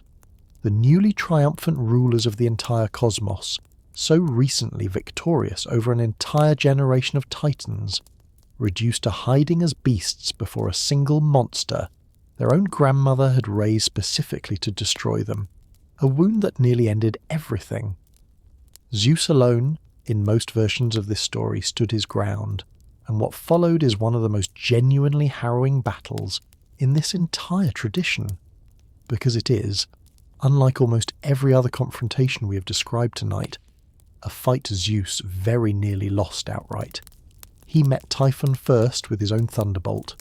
the very weapon that had won him the war against the Titans, striking the monster again and again as it advanced. But Typhon, wounded and burning, closed the distance regardless, and seized Zeus in a grip the old poets describe as total and inescapable. And in that grip, using a great curved sickle, the very same kind of weapon Cronus had once used against his own father Uranus, though wielded now by an entirely different hand for an entirely different purpose. Typhon cut the sinews from Zeus's own hands and feet, the tendons that let him move and grip and stand at all, and left him helpless, unable to walk or to lift his own arm, hidden away in a cave in the region of Cilicia, while the monster carried off the severed sinews themselves and hid them, wrapped in the skin of a bear, guarding them with a dragon named Delphine so that Zeus could never recover what had been taken from him. It is worth pausing on this single image for as long as this story asks us to, because it is the moment the whole confident narrative of the last several hours suddenly stops feeling inevitable. The king of the gods, who had just finished freeing prisoners and forging alliances and winning a war that no single generation before him had ever managed to win outright, was reduced, by one single overwhelming enemy, to lying helpless in a cave, unable even to stand, his own body's connective strength stolen away and hidden where he could not reach it. And it is worth remembering here the sound of the shields we heard clashing together at the very start of tonight's story, the Curetes drumming their bronze together to protect an infant who could not yet protect himself, because there is no such sound protecting Zeus now. He is fully grown and king of everything, and entirely alone in that cave, and it is worth sitting with how thin the line between total sovereignty and total helplessness actually turns out to be in this story's own telling, because it is a line Zeus is about to discover he crossed the very moment his own strength was taken directly out of his hands, a theft undone by a trickster's cleverness. It was not brute force that rescued Zeus from that cave, and it is worth pausing on that fact, because it means this whole confrontation resolves in exactly the same way the war against the Titans had, through cleverness and cooperation rather than strength alone. Hermes, the god of cunning and messages, whose own gifts this story is going to return to in an entirely different context many hours from now, went with a companion, a goat-footed god named Egipan, or, in other tellings, the shepherd god Pan himself, to the place where Typhon had hidden the stolen sinews, and stole them back in turn, restoring them to Zeus's own limbs and freeing him at last from the helplessness that had held him captive. Restored to his full strength, Zeus rose from that cave and returned to finish the battle Typhon had so nearly won. And the final confrontation between them, ranging across an enormous stretch of the ancient world, from the mountains of Syria to the plains of Thrace, and finally to the island of Sicily itself, ended with Zeus driving Typhon down beneath the weight of an entire mountain. Etna, the same volcano that still stands to this day on the eastern coast of that island, and it is worth pausing on that detail, because it means this particular monster's defeat left behind something you could still, in principle, travel to see for yourself. A mountain the ancient world believed to be, quite literally, a living buried god still burning with the same fire and fury he had shown in that final battle, his continued rage the actual physical explanation the old world offered for every eruption Etna ever produced, a monster imprisoned rather than destroyed, still stirring, occasionally, beneath the same weight that had finally subdued him. It is worth pausing on this whole episode, the closest this entire story ever comes to Zeus actually losing his throne to a challenger, because it establishes something important about the shape of the kingship he was building. It was not a kingship immune to genuine danger, and it was not a kingship Zeus could hold through strength alone in every single circumstance. A lesson the sinews stolen from his own hands and feet make unmistakably, physically clear. It was instead a kingship that survived its worst moments specifically because Zeus had, by this point in the story, built exactly the kind of alliances that a lone and friendless king never could have called upon. A debt of loyalty from gods like Hermes and Pan who owed him nothing by blood or by fear, but who came to his aid regardless. And it is worth carrying that thought forward, because it is going to matter again very soon, when an entirely different kind of enemy rises up to test this same new order one final time. A race of giants, and a prophecy no god alone could answer. Typhon was not, it turns out, the very last challenge Zeus's new order was going to face, and it is worth pausing on the challenge that came next, because it returns us, in a way this story has been quietly building toward all night, to the very beginning of tonight's telling. We may recall from the story of Uranus's own defeat many hours ago now, that when Cronus cut away his father's manhood and flung it out over the sea, the blood that fell from that violence onto the earth gave rise to a whole race of monstrous beings called the Giants, and it is worth naming them again now, because this whole generation of beings, born out of the very first act of family violence this story ever described, rose up at last against Zeus's own rule, in a conflict later ages would come to call the Titanomachy. One final great war fought to decide whether the order Zeus had built across everything we have described tonight would actually be allowed to stand. It is worth pausing on the strange and rather pointed prophecy that governed this particular conflict, because it tells us something true about the limits of divine power, even at the very height of Zeus's own strength. The gods learned, before this war properly began, that the giants could never be killed by any god acting alone, however powerful, but only by a partnership between a god and a mortal fighting side by side, and it is worth sitting with that requirement for a moment, because it means that even Zeus, king of every god in the sky, the sea and the underworld, king of a coalition strong enough to have already defeated an entire generation of titans and a monster the size of a mountain, still needed, at this final hour, something he himself did not possess and could not simply seize by force. A mortal hero, brave enough and strong enough to fight beside the gods rather than merely being protected by them. It is worth pausing here on a connection this channel has already told in full in another night's story, because it reaches directly back to a hero we have spent an entire long evening with in this very room. We may recall that Zeus, looking down from Olympus in the years before this final war, chose a mortal woman named Alcmene, faithful and grieving and awaiting her own husband's return from battle, and fathered through her a son destined, as Zeus himself is said to have already decided in advance, to be strong enough to defend both gods and mortals alike against a threat that Olympus itself could not face down unaided. And it is only now, with the giants rising against him and the prophecy demanding a mortal champion no god could substitute for, that we finally understand exactly what threat Zeus had been quietly preparing for all along. That son, Heracles, whose own long and sorrowful story we told across an entire night in this same room, fought at his own father's side in this final war, and it was his arrows tipped, we may recall, with the poisoned blood of the Hydra he had slain in one of his own earlier labours, that struck down giant after giant once Zeus's own thunderbolts had first brought each one low enough for a mortal blow to finish what a god's strength alone could never complete. A partnership that ended at last in total victory for the Olympian order and total defeat for the very last challenge that Order would ever have to face on this particular scale. It is worth naming too a few of the individual giants this war produced, because the old sources, unlike their treatment of so many of the minor titans we will hear about later tonight, take real care to give at least the largest and most dangerous of them their own particular deaths. Alcyoneus, the greatest of the giants, could not be killed at all so long as he remained standing on the soil of his own native land, a detail Athena herself is said to have warned Heracles of directly, and it was only by dragging the giant bodily across the border into foreign ground that Heracles finally stripped him of that protection long enough to finish him. Porphyrion, another of the giant's own leaders, attacked Hera directly in the chaos of the battle,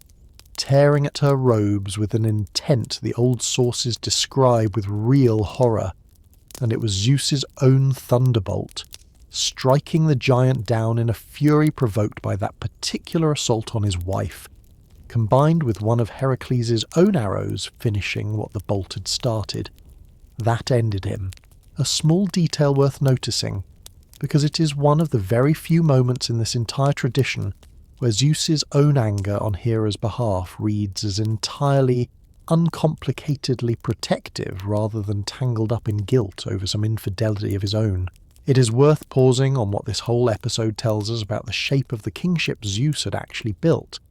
because it is the clearest possible illustration of everything this story has been arguing since the moment the Cyclopes were first freed from Tartarus. A king who rules through fear alone eventually faces a challenge fear cannot answer. A king who rules through genuine alliance, freely given and freely returned, gathers around himself, across enough years and enough crises, exactly the kind of help that no single act of tyranny could ever purchase, whether that help comes from freed prisoners forging thunderbolts, or a trickster god stealing back stolen sinews, or, in this final case, a mortal son conceived generations in advance of the exact crisis he would one day be needed to answer. A gift stolen for humanity's sake, and a debt paid in an eagle's daily visit. Not every story from these same years is one of triumphant alliance, however, and it is worth pausing now on a debt of an entirely different kind, because this whole tradition, true to the both and honesty it always insists on, does not let Zeus's new order pass without at least one genuinely dark mark against it, a mark that falls, of all places, on the very Titan whose foresight had once helped win the war against Cronus in the first place. We spoke, many hours ago tonight, of Prometheus, whose name meant forethought, and who had chosen, at the very start of the Titanomachy, to side with Zeus against his own generation rather than remaining loyal to a losing cause, a choice that ought, by every reasonable measure of gratitude, to have secured him a permanent and honoured place among the new order he had helped establish. It did not work out that way, and it is worth telling the story of exactly why, because it is one of the most quietly damning episodes in this entire tradition, a moment where Zeus, the king who had broken his own family's oldest habit of burying every threat rather than reckoning with it, comes closer than at any other point in this whole story to simply repeating that same habit against an ally who had never once betrayed him. Prometheus, credited in several tellings with having shaped humanity itself out of clay, felt for the mortal race he had helped bring into being a tenderness the gods above him did not generally share. And when Zeus, in a dispute over which portions of a sacrificed animal properly belonged to gods and which to mortals, arranged matters in a way that left humanity with the poorer share,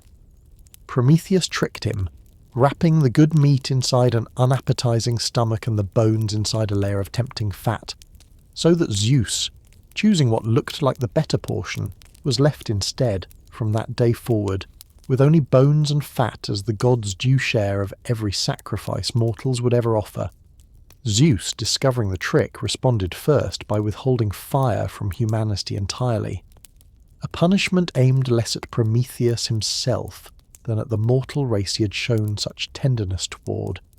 and it was Prometheus who answered that punishment with the act this whole tradition, remembers him for above every other, stealing fire back from the gods, hidden inside the hollow stalk of a fennel plant, and carrying it down to the mortal world so that humanity would never again be left cold and helpless in the dark. It is worth pausing on that single act of theft, because it is, in its own way, exactly the kind of quiet defiance Zeus himself had once shown toward his own father, a younger figure risking everything to give something to those with less power that the ruling generation above them had refused to share freely. And it is worth noticing how little sympathy Zeus showed for that same defiance when it was turned, for the very first time in this new order, against himself rather than on his own behalf. Zeus's punishment of Prometheus, when it finally came, was total and it was permanent, and it is worth describing it plainly, because the old poets never soften it in the telling. He had Prometheus bound with unbreakable chains to a remote mountain crag in the Caucasus, and sent an eagle, a bird sacred to Zeus himself, to descend upon him each day and tear open his side to feast upon his liver. And because Prometheus, as a Titan, was immortal and could not simply die of the wound, his liver grew back each night exactly as it had been before, only for the same eagle to return the following day and begin the same torment all over again. An agony without any natural end in sight, repeated day after day, year after year, for a span of time so long that different ancient sources measure it in different staggering figures, some counting it in centuries and others simply refusing to put a number on it at all. It's worth pausing on this whole punishment, because it asks us to hold two honest truths in tension at exactly the same time, in precisely the way this whole tradition always insists we do. Prometheus had genuinely defied and deceived the king of the gods, not once but twice, and no order, divine or mortal, can function indefinitely if every act of open defiance against it goes entirely without consequence.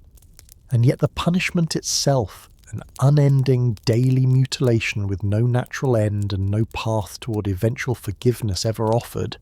looks, held up against everything else we have described tonight, uncomfortably like the very same family habit Zeus had spent this whole story working to escape. A father figure responding to a threat, however genuinely defiant that threat had been, not with any attempt at reconciliation, but with an act of burial almost as total as anything Uranus or Cronus had ever inflicted on their own children. The only real difference being that this victim was chained to a mountain in full view of the world, rather than hidden inside an Earth Mother's body or a father's own throat. The great Athenian playwright Aeschylus, staging this exact punishment for a live audience in the 5th century before Christ in a tragedy called Prometheus Bound, gives the chained titan himself a voice to answer his own suffering directly. And it is worth pausing on what that voice actually says, because it does not beg for mercy at any point across the whole surviving play, insisting instead at length that his own gift of fire and of every other skill and comfort he claims to have taught the earliest, most helpless generations of humanity, the working of metal, the reading of the stars, the practice of medicine, was worth every torment Zeus could devise in answer to it. A defiance that later centuries have found so compelling that the word Promethean, which we named earlier tonight as a legacy of this same Titan's theft, owes at least as much of its modern meaning to this proud, unyielding voice Aeschylus gave him as to the theft itself. It is worth noting, too, that Aeschylus's own play ends without any resolution at all, Prometheus still chained and still defiant as the very earth itself begins to shake around him. A deliberately unfinished ending scholars believe was originally followed by 2 further plays, now almost entirely lost to us, that may well have gone on to show the reconciliation and eventual freedom this channel has already described happening generations later at Heracles' own hands. One more example in a night already full of them, of how much of this whole ancient tradition survives only in fragments, leaving us to imagine on our own exactly how its fuller conversations once actually ended. It is worth remembering here, a name we heard only once before tonight, in passing, during the story of the war against the Titans, because it belongs to Prometheus's own brother, and it deserves a moment of its own before we move past this whole episode. Epimetheus, whose name meant afterthought, had sided with Zeus alongside his brother at the very start of this whole conflict, and it was to Epimetheus, in the aftermath of the fire theft, that Zeus sent a gift meant, by every honest reading of the story, as a punishment disguised as a reward, a woman named Pandora, fashioned by the gods themselves and given, along with extraordinary beauty, a sealed container the old poets describe as a great storage jar rather than the small box they ages would come to imagine, filled with every sorrow and hardship the world had not yet known, hunger and disease and grief and old age among them. A container Prometheus himself had specifically warned his brother never to accept any gift from Zeus at all, precisely because he suspected exactly this kind of trap. Epimetheus, true to a name that meant he only ever understood a situation once it was already too late to act on that understanding, accepted Pandora despite his brother's warning, and Pandora herself, whether from simple curiosity or, in other tellings, because she had been created specifically with that same curiosity built into her, opened the sealed jar and released every sorrow it contained out into the world, sealing it again only after every evil had already escaped, leaving inside, in the version of this story later ages, found most worth remembering, only a single thing that had not yet gotten out. Hope itself, trapped at the bottom of the very jar that had just released every other hardship humanity would ever know. It is worth pausing on that ending, deliberately ambiguous in a way this whole tradition rarely allows itself to be elsewhere, because no source ever quite settles whether hope remaining trapped inside the jar was meant as a small mercy, spared from the general catastrophe, or as the cruelest detail of the entire story, a comfort humanity was never actually permitted to reach at all. A wound eased at last, generations later. It is worth naming. Before we leave Prometheus's own suffering behind for the rest of tonight, one final detail that connects his story directly back to a night we have already spent together in this room, because this whole tradition, however slow it can be to offer mercy, does not leave this particular wound entirely without an eventual answer. We spoke, in the story of Heracles, of a wise centaur named Chiron, wounded by one of Heracles' own poisoned arrows in a chaotic and entirely accidental brawl, suffering an agony with no natural end because his own immortality would not permit him simply to die of the wound,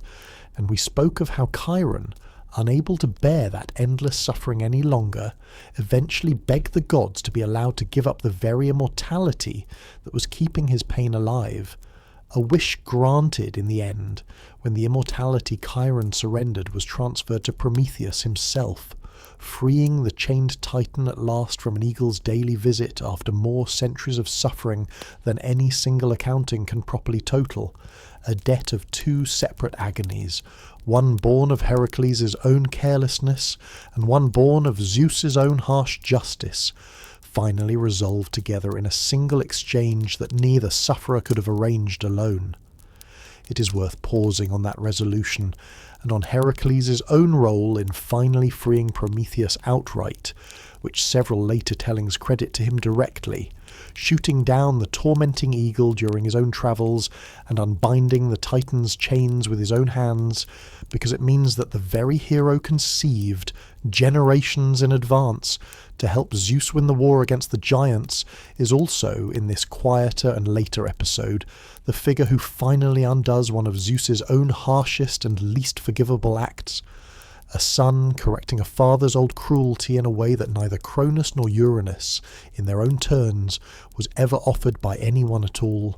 and it is worth carrying that asymmetry with you into the rest of tonight's story, because it is one more piece of evidence that Zeus's kingship,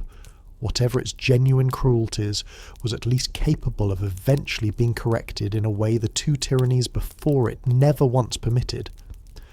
An age of gold gone by, and 4 harder ages still to come. It is worth pausing, before we move any further into the story of Zeus's own reign, to set his rule against the whole span of human history the old poets believed had unfolded beneath it, because this same tradition that gave us gods and titans also gave us an accounting of the ages of ordinary mortal life, and it is an accounting worth knowing honestly, because it does not flatter the world we ourselves still live in. We have already heard, earlier tonight, of the golden age that flourished under Cronus's own rule, a race of humans who knew neither labour nor sorrow, nor the slow indignity of age,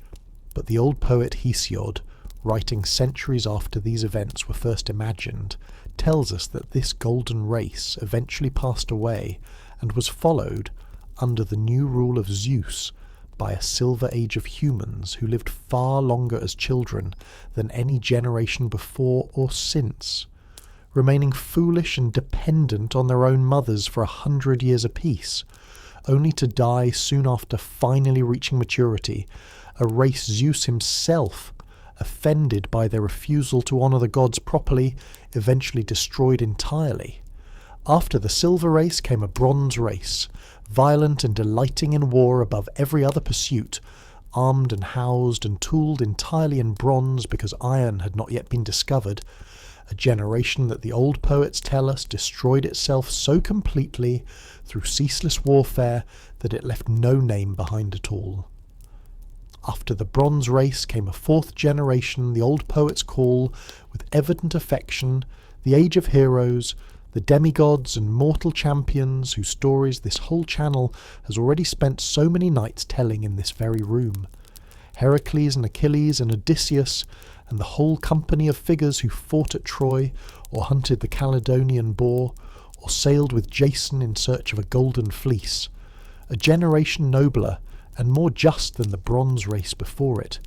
though many of its own members still died in the same terrible wars this channel has already described at length. And after the Age of Heroes came the 5th and final race, the Age of Iron, the very age Hesiod himself believed he was living through as he wrote, and the same age this whole tradition understood every one of us, listening tonight, to still be living inside, a hard and joyless age marked by labour and grief, and a slow erosion of every honest bond between parent and child, host and guest, brother and brother, an age the old poet feared would only continue growing worse, generation after generation, until Zeus himself finally chose to destroy this final, degraded race of mortals entirely, exactly as he had already destroyed the silver race before it. It is worth pausing on how bleak that final prophecy actually is, an accounting of human history that begins in gold and ends, by its own telling, in an Iron Age still sliding toward its own eventual destruction. And it is worth noticing too that this whole grim descent through 5 separate ages of mortal life unfolds entirely under Zeus's own reign after the very first age, meaning that whatever justice and order his new kingship brought to the gods themselves, it brought to the mortal world beneath it something considerably harder and less golden than what had come before. A flood that spared only 2, and a wolf that was once a king. It is worth pausing too on how directly Zeus's own justice touched mortal lives even within that harder age's rule ushered in, because this same tradition preserves a story of a flood sent to scour the whole of humanity from the earth, a story worth naming clearly because of how closely it echoes flood traditions preserved in entirely separate ancient cultures across the wider world. And this channel is not going to claim any confident line of direct borrowing between them, since the actual channels of transmission across so many centuries and cultures remain too uncertain for that kind of claim to be made responsibly. But the pattern itself is worth noticing regardless. Zeus, angered beyond patience by the cruelty of a mortal king named Lycaon, who had tested the god's own divinity by serving him a meal that included, in the most horrifying versions of this story, the flesh of a murdered child, transformed Lycaon into a wolf as punishment, a fitting sentence this whole tradition treats as entirely deserved. A man whose own savagery had already made him something less than human, simply given, at last, a body to match the cruelty he had shown all along. But Lycaon's crime convinced Zeus that the whole of humanity had grown equally corrupt, and he resolved to destroy the entire race with a flood vast enough to drown every mortal alive, sparing only two, a virtuous man named Deucalion and his wife Pyrrha, warned in advance and instructed to build an ark capable of riding out the flood until the waters finally receded. And it is worth pausing on how closely this story echoes a flood tradition many listening tonight will already know from an entirely different ancient source, because the shape of it, a corrupt humanity destroyed by water, a single righteous family spared and warned in advance, a new human race eventually repopulating a scoured and empty earth, is one of the oldest and most persistently recurring stories the ancient world ever told, appearing in its own local costume across cultures separated by vast distances and centuries of time, telling us something worth sitting with regardless of any direct historical connection between them, that a fear of divine judgment arriving as an overwhelming flood, and a hope that some remnant of humanity might survive it through righteousness rather than luck alone, was one of the oldest and most widely shared anxieties the human imagination has ever produced. Deucalion and Pyrrha, once the flood waters had finally receded, and their small vessel came to rest at last on the slopes of a mountain, found themselves alone in an emptied world, and it is worth pausing on the strange and rather beautiful solution this story offers for how humanity was eventually repopulated, because it involves neither Zeus's own direct intervention nor any ordinary birth at all, but an oracle's instruction to throw the bones of their own mother over their shoulders as they walked, a riddle the couple eventually understood to mean not their literal mother, but the earth herself, Gaia, whose bones were the very stones scattered across the ground beneath their feet. And it is worth pausing on that image, the stones each of them threw over their shoulders transforming, as they landed, into new men and women, an entire race remade out of the same earth that had given birth to every god and titan. This whole story has followed tonight, a fitting way. This tradition seems to want us to notice, for humanity's second beginning to echo the cosmos' own very first one. A son who repeated his grandfather's own crime, and a punishment that gave the world a new word for longing. It is worth pausing, before we return to Zeus's own marriage, on one further mortal story this tradition tells, because it involves a son of Zeus who, in a horrifying and rather pointed irony, this whole night has been quietly building toward, chose to repeat the family's oldest crime himself, in miniature, against his own child, and paid for it with a punishment invented specifically to answer that particular echo. Tantalus, a mortal king favoured enough by the gods to be invited to dine at their own table on Olympus, decided, for reasons the old sources never fully explain, to test whether the gods could truly see and know all things, by killing his own son Pelops, cutting him into pieces, and serving the boy's own flesh to the assembled gods as a meal, a crime this story treats with the same total horror it reserves for nothing else across this entire night, because every god present recognised the meat for what it was and refused to touch it, save for Demeter, distracted by grief over her own daughter, Persephone in a story this channel may well tell in full some other night, who absently ate a portion of the boy's own shoulder before the deception was discovered. The gods restored Pelops to life, replacing the eaten shoulder with one carved from gleaming ivory, and it is worth pausing on that small act of collective mercy. An entire family made whole again through the gods' own combined effort, in a story otherwise so thoroughly preoccupied with children who are buried, swallowed, or hidden away, and never so simply restored. But Tantalus himself received no such mercy, condemned instead to an eternal punishment in the deepest reaches of the underworld, standing forever in a pool of water that receded the instant he bent to drink it, beneath branches of fruit that lifted just out of reach the instant he raised his own hand to pick them, an agony of endless, unanswerable want that gave the modern world its own word tantalize, still used today by anyone describing a desire held perpetually and deliberately just out of reach, almost never with any memory of the actual crime. A father's own murder of his own son in a grotesque miniature echo of Cronus's own swallowing that first earned this particular torment its name, a counterfeit thunder and a real bolt that ended it. It is worth naming one further mortal story here, brief but worth pausing on, because it returns us, in an unexpected way, to the very first trick this whole night ever described, a stone dressed up to look like a living child. Samoneus, a mortal king of Elis, grew so intoxicated with his own reputation that he began, according to several ancient sources, to imitate Zeus's own thunder and lightning directly,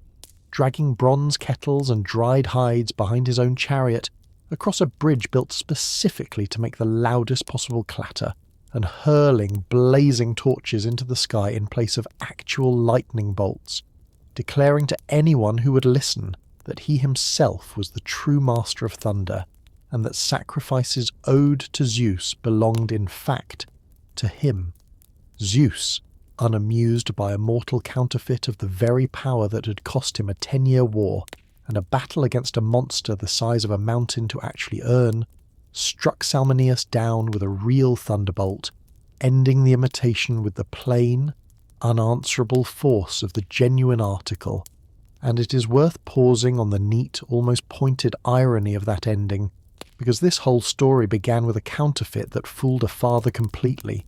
a stone dressed as a sun, and it closes this particular thread with a counterfeit that fooled no one at all. A mortal's borrowed thunder answered instantly and completely by the real thing. It is worth pausing, before we move past this cluster of mortal punishments, on the single word later Greek thinkers came to use for the failing all three of these men, Lycaon, Tantalus and Salmoneus, actually shared, because it is a word this whole tradition returns to constantly, and one worth understanding honestly rather than in the vague general sense it is often used today. The Greeks called it hubris, and it did not mean simple pride or ordinary arrogance in the way the word is so often used now, but something closer to a specific and dangerous confusion about one's own place in the actual order of things, a mortal forgetting, or refusing to accept, the plain and fixed difference between what a human being is permitted and what belongs to the gods alone. Whether that meant serving divine flesh at a mortal table, or counterfeiting divine thunder from the back of a chariot, or testing a god's own omniscience with a murdered child. It's worth noticing that this same concept, a mortal reaching for a station the gods reserve for themselves, is really only a smaller human-scaled version of the exact fear that drove Uranus and Cronus to bury and swallow their own children in the first place. A fear of the created reaching up to unseat the creator, and it is worth sitting with that symmetry, because it means the gods who so harshly punished mortal overreach were, in their own family's own private history, guilty of an almost identical anxiety, dressed up in divine rather than mortal clothing. A daughter given away without ever being asked. It is worth pausing, before we return to Zeus's own marriage, on the grief we have just named in passing, because it touches Zeus's own conduct as a father every bit as directly as anything else this story asks us to weigh honestly tonight. Demeter, we may recall, was one of the 6 children swallowed by Cronus and disgorged again in the rescue that opened this whole war so many hours ago, and she bore Zeus, her own brother, a daughter named Persephone, whom Demeter loved, the old sources make clear, with a devotion that shaped the whole of her own divine character. Hades, ruling alone in the shadowed kingdom the drawing of lots had given him, desired Persephone for his own bride, and Zeus, rather than consulting either his daughter or the mother who had raised her, simply granted his brother permission to take her, arranging in most tellings for the earth itself to open beneath her feet while she gathered flowers in a meadow so that Hades could carry her down into the underworld before Demeter ever learned what her own husband's brother, sanctioned by her own daughter's own father, had already decided on her behalf. It is worth pausing on Demeter's own response, because it is one of the few moments in this entire tradition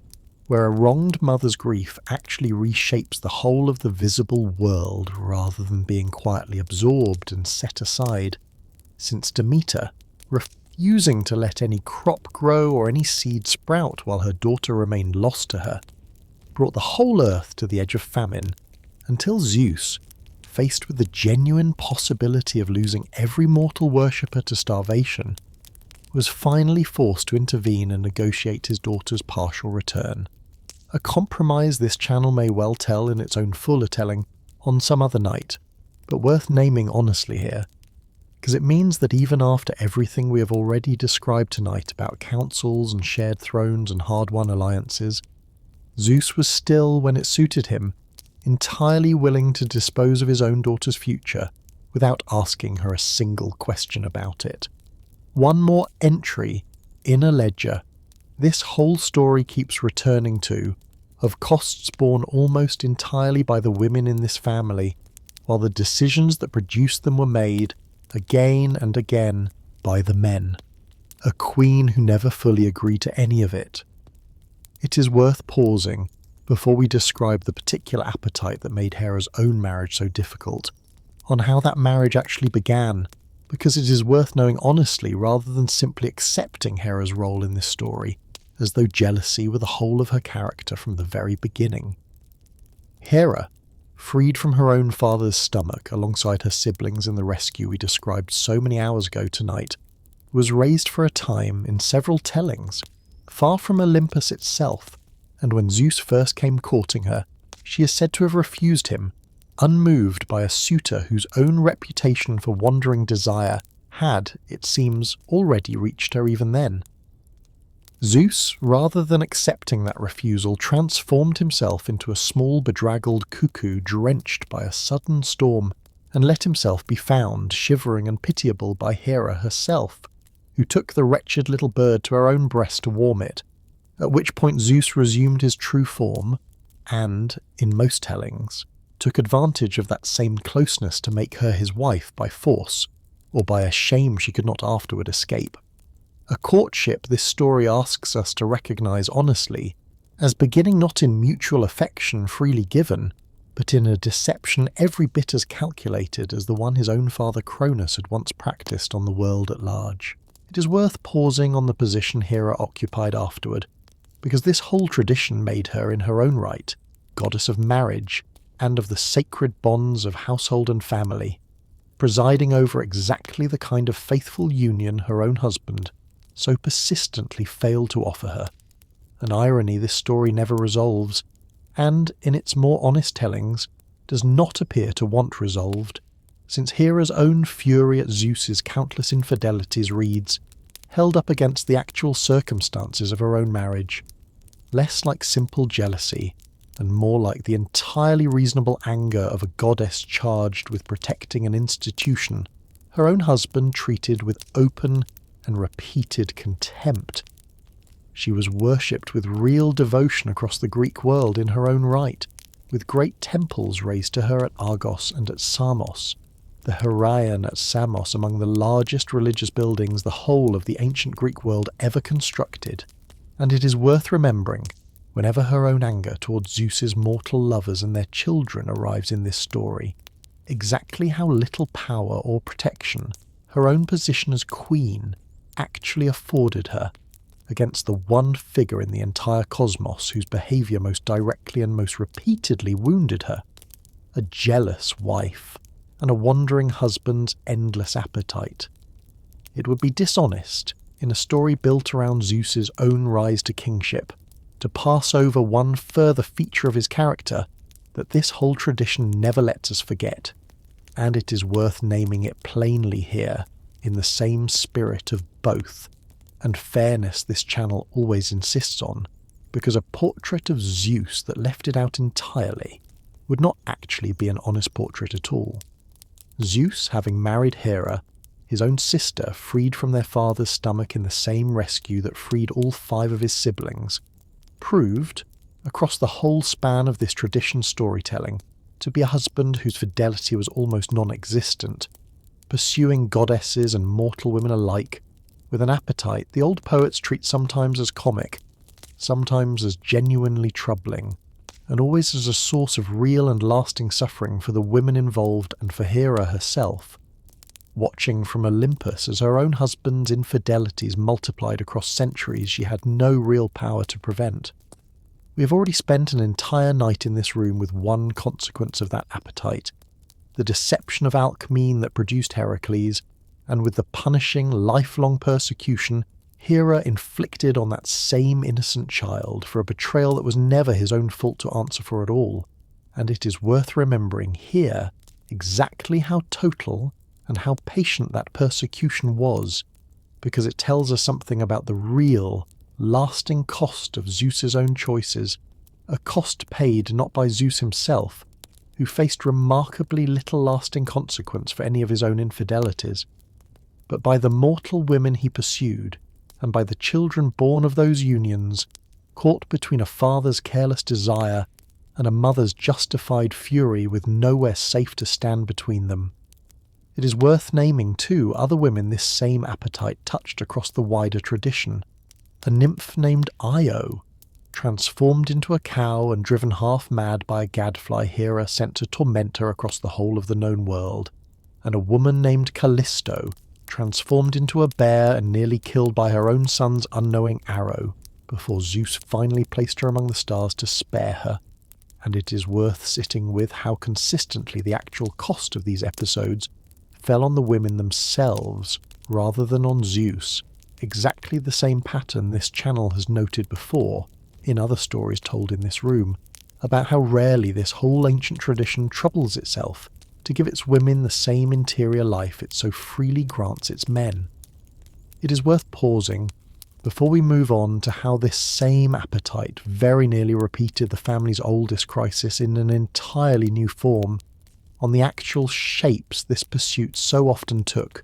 because they are among the most widely painted and widely sung images this whole tradition ever produced, and because at least one of them carries a legacy so enormous that half the listeners hearing this story tonight live, at this very moment, on the landmass it eventually named. Zeus, wanting to approach a Phoenician princess named Europa without frightening her away, transformed himself into a magnificent white bull and lay down among her father's own herds on the seashore, so gentle and so beautiful that Europa, gathering flowers with her attendants nearby, eventually climbed onto his broad back out of simple curiosity and delight, at which point the bull rose and carried her out across the open sea, swimming all the way to the very island of Crete where, we may recall, an infant Zeus was once hidden from his own father so many hours ago in tonight's story. A journey that brought this particular tale full circle, back to the same shores where this whole night's telling actually began. Europa bore Zeus 3 sons on that island, among them Minos, whose own later kingdom and labyrinth this channel has already touched on, in the story of Heracles told in this room, and it is worth pausing on the scale of what her name eventually became, because the entire continent of Europe, encompassing, by the time of this recording, well over 700 million people, spread across dozens of nations, none of whom trace any actual ancestry, back to a Phoenician princess, carries her name today for no reason more substantial than that a Greek storyteller, centuries before any mapmaker had settled on what to call the landmass north of the Mediterranean, decided this particular myth belonged to that particular stretch of coastline. It is worth naming, too, several further disguises this same pursuit took across the wider tradition, because each one left behind its own lasting mark on later art and language. Zeus came to a Spartan queen named Leda in the form of a swan, a union that produced, in the strange and much debated arithmetic this tradition allows itself, an egg or eggs from which hatched Helen, the very woman whose face would one day launch the entire war at Troy. This channel has already told across an entire night in this room, meaning that the whole 10-year catastrophe of that war traces its own most distant origin back to a single afternoon beside a river when a god took the shape of a bird. He came to an Argive princess named Danae, locked away in a bronze chamber by her own father after an oracle warned him that her son would one day kill him, in the form of a shower of golden light pouring down through the chamber's own roof, a union that produced Perseus, a hero whose own story this channel may well tell in full on some other night, and whose eventual, entirely accidental fulfilment of that same oracle, killing his own grandfather with a stray discus throw decades later, is one more small, sad reminder of how rarely these old prophecies ever actually miss their mark, no matter how carefully a frightened father tries to outrun them. And it is worth naming one final abduction, because it did not involve a woman at all, and because it ended, unusually for this whole pattern, not in tragedy, but in something closer to honour. Zeus, struck by the extraordinary beauty of a mortal Trojan prince named Ganymede, took the form of his own sacred eagle and carried the young man off to Olympus itself, to serve there, forever after, as cupbearer to the gods, pouring their nectar at the very councils Themis once called to order, a role this tradition treats as a genuine honour granted to a mortal rather than a punishment inflicted on one, and Zeus is said to have compensated Ganymede's own grieving father with a gift of magnificent horses in apology for the loss, a small gesture of restitution this whole pattern of divine pursuit otherwise almost never bothers to extend to any of the mortal families it touches. It is worth pausing, finally, on where all of these names eventually came to rest, because it is a strange and rather fitting postscript to this whole cluster of stories. When the astronomer Galileo Galilei turned an early telescope toward the planet Jupiter in the early 17th century and discovered 4 small moons circling it, later astronomers gave those 4 moons the names Io, Europa, Ganymede and Callisto, the very same women and the very same abducted youth this pattern of pursuit had touched across so many separate stories, so that today, on any sufficiently clear night with even a modest telescope,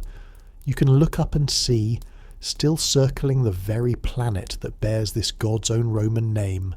the small, cold, silent worlds named for the mortals his own old appetite once pursued, a legacy neither Galileo nor the astronomers who followed him seem to have intended as any particular comment on the stories themselves, but one that lands, held up against everything this story has already shown us about the real cost those pursuits carried, with a weight this channel suspects those same astronomers never quite stopped to consider. And it is worth naming too the way this same appetite very nearly repeated, in an entirely different form, the exact succession crisis that had defined every generation of gods across this whole long night, because Zeus, pursuing a sea nymph named Thetis with the same relentless attention he showed nearly every woman he desired, learned, from a prophecy whose source varies across different tellings, some crediting Themis and others Prometheus himself, still chained to his own mountain at the time, that any son born of Thetis was destined to grow greater than his own father,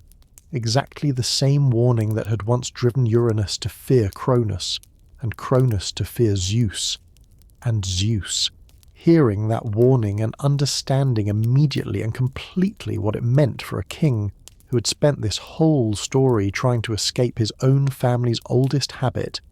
withdrew his pursuit entirely and arranged instead for Thetis to marry a mortal man named Peleus,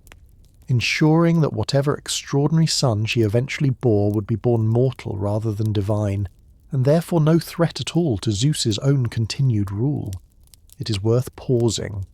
before we move on to what Zeus actually did with that warning, on exactly where it came from, because the more dramatic tellings of this episode place the prophecy in the mouth of Prometheus himself, still chained to his own mountain in the Caucasus at the very moment Zeus needed it most, a titan who had already spent, by this point in the story, an agony of centuries paying for his own earlier defiance, and who now held, locked inside his own suffering, precisely the one piece of information the king who had condemned him could not do without. It is worth pausing on the genuine, uncomfortable tension of that scene.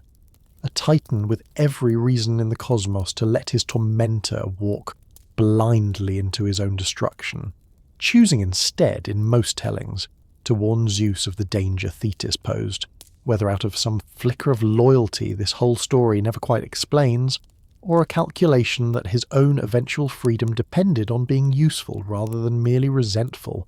And it is worth sitting with that ambiguity, because this tradition never actually resolves it either,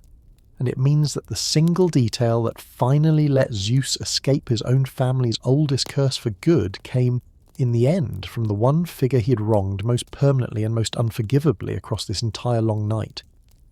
It is worth pausing on that choice because it connects directly to a story this channel has already told across an entire night in this room, the story of the war at Troy, because the son born of that marriage between Thetis and Peleus was Achilles, the same blazing, doomed hero whose own choice between a short, brilliant life and a long forgotten one we spent a whole night considering, and it is worth sitting with the strange, quiet fact that Achilles' entire mortal, and therefore ultimately fatal, nature exists at all only because Zeus, taught at last by 3 generations of exactly this same prophecy, finally learned to step back from a woman he wanted rather than risk repeating a pattern that had already cost his own father and grandfather everything. It is worth remembering too that the wedding of Thetis and Peleus is the very same feast at which an uninvited goddess of discord tossed a golden apple marked for the fairest among the goddesses present, setting in motion the judgment of Paris, and eventually the entire war at Troy. This channel has already told in full a war Zeus himself, tellingly, refused to settle by his own judgment when the 3 goddesses Hera, Athena, and Aphrodite first appealed to him directly, choosing instead to hand the decision off entirely to a mortal shepherd on the slopes of Mount Ida, rather than risk offending any one of the 3 goddesses by choosing a favourite himself, a small but telling detail of a king who had learned, across everything. This whole story has shown us tonight exactly how much easier it is to delegate a dangerous choice than to make it yourself and live with whichever goddess you have offended. A prophecy repeated a 3rd time, and a king who finally answered it differently. It is worth returning now, at last, to the single deepest anxiety this entire story has been circling since the very first moment Uranus buried his own children inside the body of the earth, because it is about to arrive at Zeus's own door in a form he could not simply delegate away or marry off to a passing mortal. And it is worth pausing on the shape of this final challenge, because it is, in the truest sense, the family's oldest habit arriving for a 3rd and final time, and Zeus's answer to it is going to be the single clearest piece of evidence this whole story offers for why his own kingship, unlike either of the 2 before it, was actually built to last. Zeus, we may recall, had once sought out the counsel of a Titaness named Metis to help free his own siblings from their father's stomach, and in the years since that first alliance, he had taken Metis herself as a wife, and it was Gaia, the same patient Earth who had counselled both Cronus' rebellion against Uranus and Zeus's own eventual rescue of the Cyclopes, who came to Zeus now with a warning that must have felt to him like hearing his own father's oldest fear spoken aloud in an entirely new voice, that Metis was destined to bear him 2 children, first a daughter of extraordinary wisdom, and then, if the pregnancy were ever allowed to continue to that second birth, a son who would grow to overthrow his own father exactly as Zeus had overthrown Cronus, and Cronus had overthrown Uranus before him. The exact same curse, spoken a 3rd time, now aimed directly at the king who had spent this whole story trying to build something his own family had never once managed to hold on to for more than a single generation. It is worth pausing on how easy it would have been, at this exact moment, for Zeus simply to repeat the family's oldest habit one final time. And it is worth noticing that this is in fact more or less what he chose to do, though the manner of it turned out to matter enormously. Uranus, faced with a threat, had buried it inside the body of the Earth itself, refusing it any life in the open world at all. Cronus, faced with the same threat in a different form, had swallowed each child the moment it was born, keeping it alive but trapped, hidden and helpless inside his own body. Zeus, hearing Gaia's warning, chose something that was, on its surface, nearly identical to his own father's method, swallowing Metis herself, whole, while she was still pregnant with their first child, before that daughter had ever been born into the world at all. And yet it is worth pausing carefully on exactly how this third repetition of the family's oldest habit actually differed from the two that came before it. Because the difference is the whole point of everything this story has been building toward across this entire long night. Cronus swallowed his children the moment each one was born, keeping them trapped and unconscious inside his own body indefinitely. A hoarding of the future rather than any genuine engagement with it. Zeus, by contrast, swallowed Metis before the birth that would have produced the dangerous second child, meaning the prophesied son who might have overthrown him was simply never born at all. The succession crisis avoided not by imprisoning a threat, but by preventing the specific circumstance that would have produced it in the first place, while the wisdom Metis herself carried, rather than being merely hidden away and forgotten the way Cronus had hidden his own 6 swallowed children, became, from that moment forward, a permanent part of Zeus's own mind. Counsel he would now carry inside himself for the whole rest of his reign, rather than counsel locked away and wasted in the dark. A daughter born fully armed, and a family habit finally imperfectly broken. Some time after swallowing Metis, Zeus was struck by a headache so total and so unbearable that he begged for help, and it was Hephaestus, the god of the forge, who split his father's skull open with an axe to relieve it, and out of that opening stepped Athena, the daughter Metis had been carrying, born not as a helpless infant but fully grown and fully armed, dressed already in a gleaming suit of armour, and letting out a war cry the old poets say shook the whole of Olympus, a goddess of wisdom and of strategic warfare who would go on, across countless later stories this channel has already told in this very room, to become one of the most consistently important allies any mortal hero could hope to have on his side, guiding Heracles toward the trick that let him skin the Nemean lion, guiding Perseus and Odysseus and so many other champions across the wider tradition, a legacy of quiet, steady counsel that traces directly back to the mother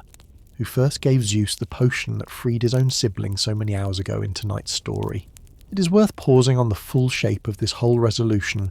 because it is the moment this entire story has been building towards since the very opening scene of a stone wrapped in swaddling cloth. The prophecy that had haunted 3 straight generations of gods, a son destined to overthrow his own father, exactly as that father had once overthrown his own, was never actually fulfilled in Zeus's own case, not because he successfully hid or imprisoned the threat, the way his father and grandfather had each attempted in their own turn, but because the specific child the prophecy warned against, the potential son, was simply never born, replaced instead by a daughter who posed no threat to her father's throne at all, and who would go on to become, across the whole rest of Greek mythology, one of the most steadfastly loyal supporters that throne would ever have. It is worth sitting with the honesty of what this resolution actually is, and is not. Because this story does not pretend that Zeus broke his family's oldest habit entirely, since swallowing Metis whole is still, by any fair reading, an act of the very same kind Cronus once committed against his own children. But it is worth noticing too that where Cronus' swallowing produced nothing but 6 trapped and wasted lives locked away in darkness for years on end, Zeus' swallowing produced in the end a permanent wisdom he would carry with him for the whole of his reign, and a daughter born strong enough to stand beside him rather than beneath him. And it is that difference, however imperfect, however uncomfortably close to repeating the very cruelty it was meant to escape, that finally let this family's oldest habit end in something other than another war between a father and the child he feared, a dynasty built through marriage as much as through any war. It is worth pausing before we return to the more painful cost of Zeus's own wandering desire, on a quieter and considerably less discussed side of that same appetite, because not every union this god entered into was a matter of pursuit and consequence alone, and several of his marriages read, held up against everything else. This story has shown us tonight, less like uncontrolled desire, and more like the deliberate work of a king finishing the job of building an entire functioning cosmos around himself. We have already named Themis, the Titaness of divine law, who sided with Zeus from the very first days of the war against Cronus, and who went on to preside over the councils of Olympus, and it is worth naming now that Zeus took her as a wife in her own right, and that she bore him 2 sets of daughters whose own names still shape how we speak about time and destiny today. The Horae, goddesses of the seasons and of the proper ordered succession of one part of the year into the next, and the Moirae, the 3 fates who spun, measured, and finally cut the thread of every mortal life, goddesses whose own authority over destiny itself sat. This tradition makes clear, above even Zeus's own considerable power, since not even the king of the gods could unmake a fate the Moirae had already fixed. A detail worth remembering given how much of tonight's entire story has turned on prophecies that no amount of swallowing or hiding ever fully escaped. It is worth pausing on that single detail a little longer, because it means Zeus's own kingship, for all its cleverness and all its genuine innovation, was never actually total in the way either of his 2 predecessors seems to have believed his own rule was, since somewhere above even the king of the gods sat 3 sisters spinning, measuring, and cutting a thread that his own thunderbolt could never touch. And it is worth noticing that Zeus, unlike Uranus or Cronus, appears to have made a kind of peace with that limit, rather than raging against it, marrying the very goddess whose daughters held it, and building, around that unremovable ceiling on his own power, a reign that lasted anyway, which may be the quietest and least dramatic form of wisdom this entire long night has shown us. The difference between a king who cannot bear any power existing above his own, and a king who learns to rule well within the one limit. Even he cannot argue his way around. He married too a titaness named Mnemosyne, whose own name meant simply memory, and lay with her for 9 consecutive nights, from which union were born the 9 muses, goddesses of poetry, music, history, and every other art by which mortal beings preserve what would otherwise be lost to time. And it is worth pausing on the fact that these are the very same goddesses Hesiod himself claimed, at the start of tonight's telling, had appeared to him on a mountainside and given him the voice to sing of everything we have described across this whole long night, meaning that the entire story you have been listening to tonight was said, by its own first author, to have reached him through the direct gift of Zeus's own daughters, a small quiet loop closing at the very end of this long telling that connects the shepherd who first wrote any of this down all the way back to the king whose story he was writing. And he fathered, with a titaness named Leto, twin children whose own worship would go on to rival his in scale across the ancient world, Apollo, god of prophecy, music, and the sun, and Artemis, goddess of the hunt and of the wild places beyond any city's walls, a birth that came only after Hera, discovering yet another infidelity, pursued the pregnant Leto relentlessly across the earth, and forbade any land from offering her shelter to give birth, until the small floating island of Delos, belonging to no fixed place and therefore bound by no such prohibition, finally took her in. One more episode in which the actual suffering of this whole long saga of infidelity fell almost entirely on the woman caught inside it rather than on the god responsible for it. It is worth holding these unions together with the more obviously painful ones we have already named tonight, Io and Callisto, and Semele among them, because it means Zeus's own reign was built, in the most literal sense, out of exactly the same mixture this whole story has insisted on all night: real and lasting harm done to the women and mortals swept up in his own desire, standing directly alongside a genuine functioning cosmos of law, season, memory, art, and prophecy that could not otherwise have existed at all. A mortal woman's request, and a son carried inside a father's own leg. It is worth pausing before we move into the final reflections this whole long night has been building toward, on one further episode that repeats this same pattern of carrying a threatened future inside oneself rather than burying it, because it happened to Zeus a second time, in circumstances different enough from the swallowing of Metis that it is worth telling in its own right, and because it involves a woman whose own suffering this story does not let us look away from easily. Zeus, pursuing a mortal princess of Thebes named Semele, exactly as he had once pursued Alcmene in the story of Heracles we have already told in full in this room, came to her in secret and left her pregnant with a child who would grow in time to be the god Dionysus, and Hera, discovering the affair exactly as she had discovered every one of her husband's other infidelities, disguised herself as an old and trusted friend of Semele's own household, and planted in her a single devastating seed of doubt, asking whether the lover who visited her in the dark was truly the king of the gods at all, or merely claimed to be, and suggesting that Semele demand her divine visitor reveal himself in his own true, undisguised form as proof. Semele, convinced by this quiet poison that she deserved certainty, asked Zeus the next time he came to her to grant her a single wish before he told her what it was, and Zeus, bound by an oath sworn on the river Styx itself, the very river by which even the gods could never break a promise once given, was forced to honour a request he immediately understood would destroy her, because a mortal woman's body, however beloved,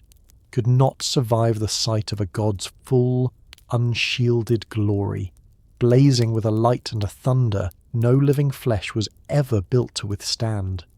Semele burned to ash the instant Zeus revealed himself, and it is worth pausing on this whole episode honestly, because it is one more entry in the long ledger of women this story asks to pay, with their own lives, for a desire that Zeus himself set in motion, and a jealousy that Hera herself deliberately weaponized.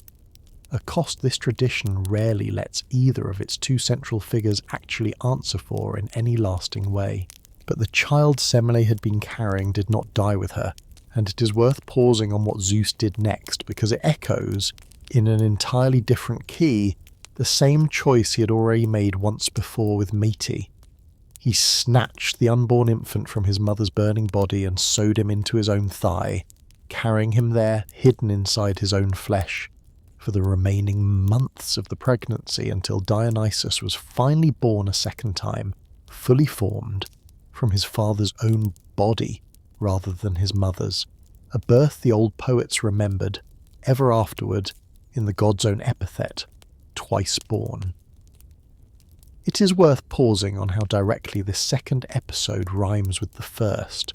because it means the same solution Zeus once reached for almost by instinct in the crisis over Meti, carrying a threatened or endangered future inside his own body rather than exposing it to a danger it could not survive on its own,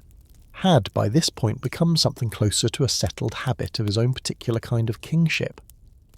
An answer this family had never once reached for across two entire generations before him, and one that, this time, saved a life rather than merely averting a prophecy, even though it could do nothing at all to save the mortal woman whose own request, however manipulated, had cost her everything. Allies remembered, and a throne built to actually hold. It is worth pausing now with the whole shape of this long story finally assembled in front of us, to ask directly what it actually was that let Zeus's kingship last in a way neither Uranus's nor Cronus's ever managed to, because this whole night has been building toward an answer, and it deserves to be stated plainly before we move into the story's final hours.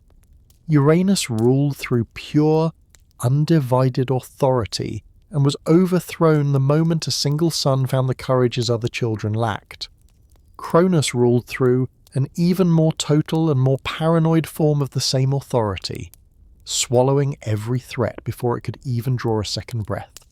and was overthrown regardless, because a mother's grief and a hidden son's patience eventually found a way around even that total precaution. Zeus ruled by contrast through a genuinely different method, sharing his kingdom by lot with two brothers rather than hoarding it whole, freeing prisoners and rewarding their gratitude with genuine partnership rather than continued suspicion, marrying wisdom itself and carrying it permanently inside him rather than merely fearing it. And it is worth noticing that every single crisis this whole story has described,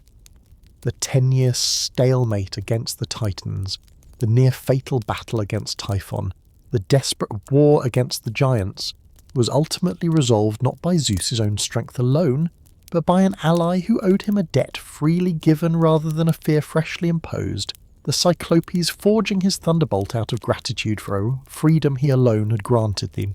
Hermes and Pan recovering his stolen sinews out of loyalty rather than compulsion, a mortal son conceived generations in advance specifically to stand beside him, when even the gods themselves could not finish a fight alone. It is worth pausing too on the honour Zeus extended to those same allies once his throne was finally secure,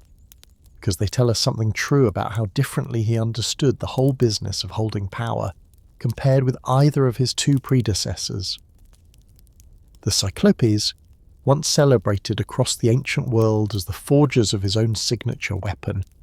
continued their craft in service of the new order for generations afterward, credited in later tellings with building the very walls of Mycenae and other ancient cities so massive that later ages, unable to imagine ordinary human hands accomplishing such a task, simply assumed only a Cyclops could have laid the stones. The 100-handed ones, once feared and buried by two consecutive kings in a row, were given the single most trusted responsibility in the entire new cosmos, eternal guardianship over the very pit that had once held them captive. A duty this story frames not as continued imprisonment in a new disguise, but as an honour earned through the one war that had actually needed their strength. And figures like Styx, the goddess of the river by which even the gods themselves swore their most unbreakable oaths, along with her own children Nike, Victory, Kratos, Strength, Beer, Force, and Zealous, Rivalry, who had brought their considerable powers to Zeus's side at the very start of the war against the Titans rather than waiting to see which side would win first, were rewarded with permanent, honoured places at Zeus's own side for the whole of his reign, a small but telling detail of a king who remembered exactly who had stood with him before his victory was ever certain, and made sure that loyalty was never forgotten once the fighting was finally over. It is worth pausing, briefly, on exactly what made an oath sworn on Styx's own waters so binding, because the mechanism this tradition describes is worth knowing plainly. When a god swore falsely by the waters of the Styx, the old poets tell us that God fell into a breathless, death-like stupor for an entire year, unable to taste nectar or ambrosia, the very foods that sustained a god's own immortality, and was afterward cast out from the company and the councils of the other gods for 9 further years, a punishment considerably longer and considerably more isolating than anything most mortal courts of the ancient world ever handed down for an ordinary broken promise. And it is worth noticing that Zeus himself chose this river specifically, the very same river whose goddess had stood beside him before his throne was ever secure, as the one power in the whole cosmos even he would not risk defying. One more small piece of evidence that this particular king understood, better than either of his own predecessors ever managed to, that a promise worth anything at all has to cost something real when it is broken, even for the one making it. A king's mercy repaid with betrayal, and a wheel that never stopped turning. It is worth naming before we move into this story's own final reflections one further mortal whose story turns not on ordinary hubris, but on ingratitude toward a mercy Zeus himself had freely given, because it shows us something about how carefully this particular king guarded the household his own wandering desire had done so much to complicate in the first place. Ixion, a mortal king guilty of murdering his own father-in-law, had been shown a mercy no one else in this entire tradition seems to have offered so freely. Purified of his crime by Zeus himself and welcomed, as a guest, to dine at the very table of the gods on Olympus, an honour that ought by any reasonable measure to have secured his lifelong gratitude. Instead, Ixion looked at Hera, his own host's wife, and attempted to seduce her, a betrayal of hospitality and of marriage, both that this tradition treats as almost uniquely shameless, since it was committed by a guest against the household that had just finished forgiving him an actual murder. Zeus, discovering the attempt, did not simply punish Ixion outright, but first tested him, shaping a cloud into Hera's own likeness and allowing Ixion to believe he had succeeded, a deception this story seems to want us to notice was not so very different from several of Zeus's own tricks earlier tonight, before revealing the truth and casting him down to the underworld, where he was bound forever to a wheel of fire, spinning endlessly through the air or, in other tellings, through the depths of Tartarus itself, a punishment later poets and painters returned to again and again, as the very image of an ingratitude that could never be forgiven twice. And it is worth pausing on how this small, grim story closes out this whole cluster of mortal punishments, because it means that the one mercy Zeus is recorded extending most generously across this entire tradition was also the one mercy most catastrophically abused, a small, sour footnote worth remembering alongside everything else. This story has shown us about how differently gratitude and betrayal actually play out once real power is involved. Whose hands actually built the throne? It is worth pausing, before we move any further, on an inequality this whole story tends to let slip past without quite as much comment as it deserves, because it is worth naming honestly in the same spirit this channel always tries to bring to stories built around one figure's rise to glory. Zeus is the name every altar across the ancient Greek world would eventually be raised to, the name every later poet would invoke first among all the gods, the figure this entire night of storytelling has quite properly centred, because he was, by any fair accounting, the one who took the actual risk of leading a rebellion against his own father, and the one who bore final responsibility for the new order that rebellion eventually produced. But it is worth remembering, honestly, exactly whose labour actually built the weapons that won every one of the wars this story has described tonight. 3 one-eyed craftsmen who spent uncounted years imprisoned in total darkness before ever being asked to forge anything at all, and 300-handed giants whose own names, Cottus, Briareus, and Gyges, appear so rarely in the wider tradition compared with how often we hear Zeus's own name invoked, that most people who have grown up loving these stories could probably not name a single one of them without having heard tonight's telling first. It is worth sitting with that imbalance for a moment, because it tells us something true about how glory and credit actually distribute themselves, even inside a story this whole channel has just spent an entire night praising for its genuine innovation in the sharing of power. Zeus did share his throne by lot with 2 brothers who had fought beside him from the very beginning. He did reward the Cyclopes and the 100-handed ones with freedom and with trust, rather than renewed suspicion. But he did not share his throne with them, and no ancient source ever imagines a version of this story in which a Cyclops or a 100-handed one sits, even briefly, among the 12 gods who had come to be worshipped on Olympus itself, and it is worth naming that limit honestly, here at the end of this long recounting, because a kingship built on genuine gratitude toward its allies is still, in the end, a kingship, and even the most improved version of power this whole ancient tradition ever imagined still drew its own quiet, unquestioned lines around exactly how far that gratitude was ever going to extend. It is worth naming too, one further and considerably later monument to this same war, because the Gigantomachy in particular, the battle against the giants rather than the earlier war against the Titans, became one of the single most popular subjects in the whole of ancient Greek art, carved and painted across temple friezes for centuries after the story itself was first told, and the single most complete surviving example of that whole artistic tradition. An enormous marble frieze originally built for an altar in the ancient city of Pergamon in what is now western Turkey, sometime in the 2nd century before Christ, survives largely intact today, reconstructed and displayed in its own dedicated museum in Berlin, showing gods and giants locked in exactly the kind of overwhelming, writhing combat the old poets described.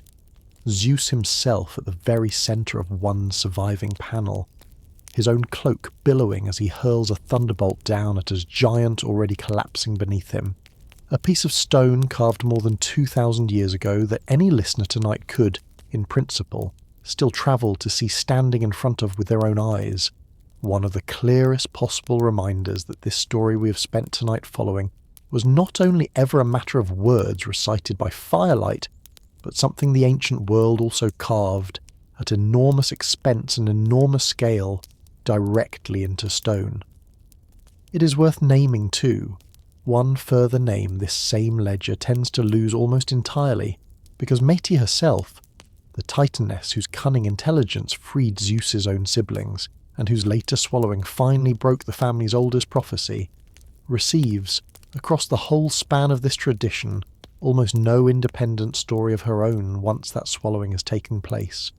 Her own voice and her own fate folded permanently into her husband's body and remembered ever afterward, only through the daughter who eventually emerged from his own skull rather than from hers, a Titaness whose entire contribution to this story, considerable as it plainly was, survives in the record mostly as a single verb done to her, rather than a life she went on living in her own right. And it is worth noticing that pattern too, alongside the Cyclopes and the 100-handed ones, before we let ourselves believe this story ever fully solved the problem of whose labour gets remembered and who simply disappears into someone greater's own account of himself. And it is worth naming finally the far larger number of Titans this whole war produced who never received so much as a single line of individual attention at all, because Oceanus and Tethys alone are credited in the wider tradition, with 3,000 daughters called the Oceanids, and just as many river god sons, an entire uncounted generation of minor divinities who take no recorded side in the war at all, and vanish from this story as completely as if they had never been named, and Hyperion's own children, and Creus's and Cous's, receive scarcely more attention than a passing mention of their parentage before this story moves on to the handful of figures, Cronus, Atlas, Prometheus, Themis, whose own choices happen to matter enough to the war's outcome to be worth an ancient poet's ink. It is worth sitting with that silence for a moment, an entire generation of divine beings who lived through the single most consequential war this cosmos ever fought, and left behind in the whole of the surviving record barely more than a number and a genealogy, because it is one more quiet reminder that even a story this expansive, spanning 3 generations and an entire war fought across the whole of the young universe, still had room to remember only so many names before the rest simply, silently, fell away. A statue of gold and ivory, and a wonder the ancient world travelled to see. It is worth tracing now how this whole story continued to shape the actual physical world long after the last of these wars had ended, because very few figures in the whole of ancient religion were ever honoured with quite the same scale of devotion the Greek and later Roman worlds eventually offered Zeus. At Olympia, in the region of the Peloponnese that gave its name to the very games this channel's listeners would still recognise today, a temple was raised to Zeus so magnificent that the ancient world itself, cataloguing the greatest achievements of human construction, counted the statue housed inside it among the 7 wonders of the entire known world,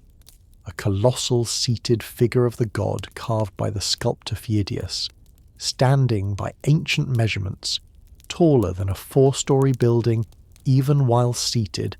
its flesh rendered in gleaming ivory and its robes and crown worked entirely in gold,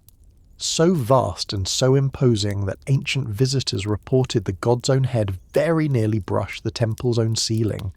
an effect Phidias is said to have achieved deliberately, leaving the roof so close above the statue's crown that any visitor standing before it would feel, however briefly, that Zeus himself might rise from his own throne and shatter the whole building simply by standing up straight. It is worth pausing on the fate of that statue, because it is one more small, sad reminder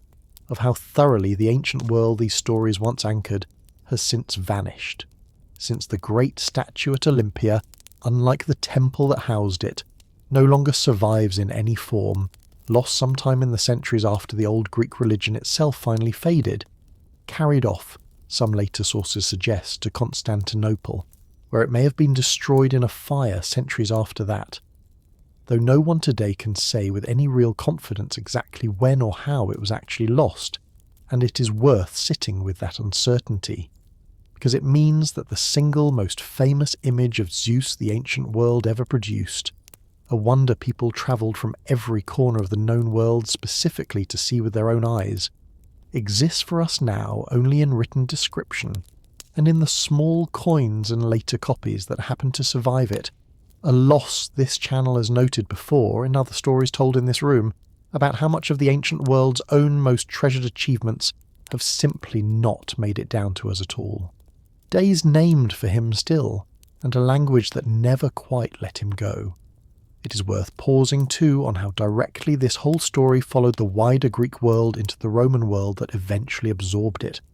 Because the Romans, adopting the Greek pantheon into their own religious practice, much as we have already described, in another story told in this room, happening to Heracles under his own Latinized name, gave Zeus a new name, Jupiter, derived from an ancient phrase meaning Sky Father, a title that tells us, in its own small way, that the Romans recognized in this god exactly the same role the Greeks had always given him, ruler of the heavens and father of gods and mortals alike. And it is worth noting that the largest planet in the entire solar system still carries that same Roman name today, a quiet, ongoing tribute paid by modern astronomy, of all things, to a god first imagined by people who had no way of knowing that world even existed. And it is worth pausing too on how thoroughly this same god worked his way into the ordinary vocabulary of languages that would not exist for thousands of years after his last altar had gone cold, because the English word jovial, meaning cheerful and good-humoured, descends directly from Jove, another Latin name for this same god, born of an old astrological belief that people born under the influence of the planet Jupiter were destined to be blessed with an especially sunny and generous temperament, and the word saturnine, meaning gloomy and sluggish by contrast, descends from Saturn, the Roman name for Cronus himself, born of the same astrological tradition's belief that people born under that older, more troubled planet's influence carried something of its own melancholy temperament with them. A linguistic fossil, much like the phrase a Herculean task this channel has already traced in an earlier story. That most people using these words today have almost certainly never connected back to a father and a son who once fought an entire 10-year war against each other for the rule of the whole cosmos. It is worth pausing too on the name Zeus itself, because language scholars studying the very deepest roots of the Greek tongue believe it descends from an ancient root word, reconstructed as something close to Deus, meaning simply the bright sky or the shining day, a root so old that it predates the Greek language itself, surviving in an entire family of related words across languages the Greeks themselves never spoke. The Latin word deus, meaning god, the Sanskrit name Dios, given to a sky father worshipped in the very oldest layers of Indian religious tradition, and a Germanic ski and war god the Old Norse and English-speaking peoples called Tiu, whose own name still sits quietly inside the English word Thursday today, though by a slightly different path than you might expect, because Thursday actually honours Thor, the Norse thunder god later, peoples identified so closely with Jupiter, Zeus's own Roman name, that early translators simply swapped one thunder god's name in for the other when they rendered the Roman calendar into their own Germanic tongue, meaning that an ordinary Thursday, named for an entirely different mythology's own thunder god, still carries, folded quietly inside it, the same old identification the Roman world once made between that god and the very figure whose whole long rise to power we have spent tonight describing. A ringed planet with his father's name, and a moon that carries the whole family's oldest title. It is worth pausing too on how thoroughly this same family of gods came to fill out the modern night sky in an entirely literal scientific sense. Because when astronomers of later centuries needed names for the planets of our own solar system, they reached, again and again, directly into this same Roman pantheon. The planet Saturn, named for Cronus's own Roman counterpart, circles the sun today wearing a system of icy rings no ancient astronomer ever knew existed, and Saturn's own largest moon, discovered in the 17th century, was named Titan, in honour of the entire generation of gods this whole night has followed from their first rebellion against Uranus, through their final defeat at Zeus's own hands. And when the astronomer William Herschel discovered an entirely new planet in the late 18th century, the first ever found that the ancient world had never known existed at all. Later astronomers, after briefly considering naming it for Herschel himself or for the reigning English king, settled instead on Uranus, reaching back past Jupiter and Saturn both to the very first sky god this whole long story began with, so that the solar system itself now reads, planet by planet moving outward from the sun, as an unintentional but rather perfect timeline of exactly the succession crisis we have spent tonight describing. Jupiter, then Saturn, then Uranus, the Sun, the Father and the Grandfather, arranged in the sky in the precise reverse order of how this story actually unfolded. And it is worth naming finally one further and considerably more mundane place. This same word survives, because the word Titanic, describing anything of truly overwhelming size or force, descends directly from the very same generation of gods, a word most familiar today not from any myth at all, but from a single ocean liner that sank in the early 20th century after striking an iceberg on its own first voyage. A ship named, its own builders openly admitted, specifically to evoke the sheer, overwhelming scale this word had already carried for centuries by the time that ship was ever built. One more small, strange afterlife for a generation of gods whose own defeat so many hours ago in tonight's story once seemed to mark the end of their relevance to anyone at all. And it is worth setting that word directly beside its own opposite, because the word Olympian too has settled into the modern language with a meaning almost exactly inverted from Titanic's own, describing not overwhelming chaotic force, but a kind of serene, elevated detachment, an Olympian calm or an Olympian remove, a phrase used today for anyone who seems to look down on ordinary human struggle from some untroubled height. And it is worth noticing how neatly that modern contrast, Titanic meaning raw, uncontrolled magnitude, and Olympian meaning cool, settled authority, actually recreates the entire argument this whole night has been making. An old chaotic order eventually replaced by a newer one that ruled through calm councils and shared thrones, rather than mountains flung in blind fury. The two words sitting in the modern dictionary today as an unintentional but rather perfect echo of the very war that first divided them. It is worth naming too the phrase an Olympian effort, or an Olympian feat, still used constantly today by sports commentators and ordinary speakers alike to describe any achievement of extraordinary scale, a phrase that owes at least as much to the actual athletic games held in Zeus's own honour at Olympia, which we have already named tonight, as to any direct memory of the gods who once presided over that same mountain,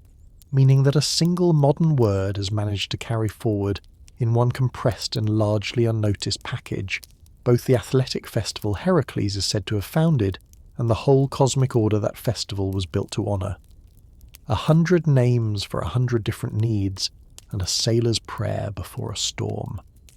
It is worth pausing too on how this whole tradition understood Zeus not as a single, uniform figure,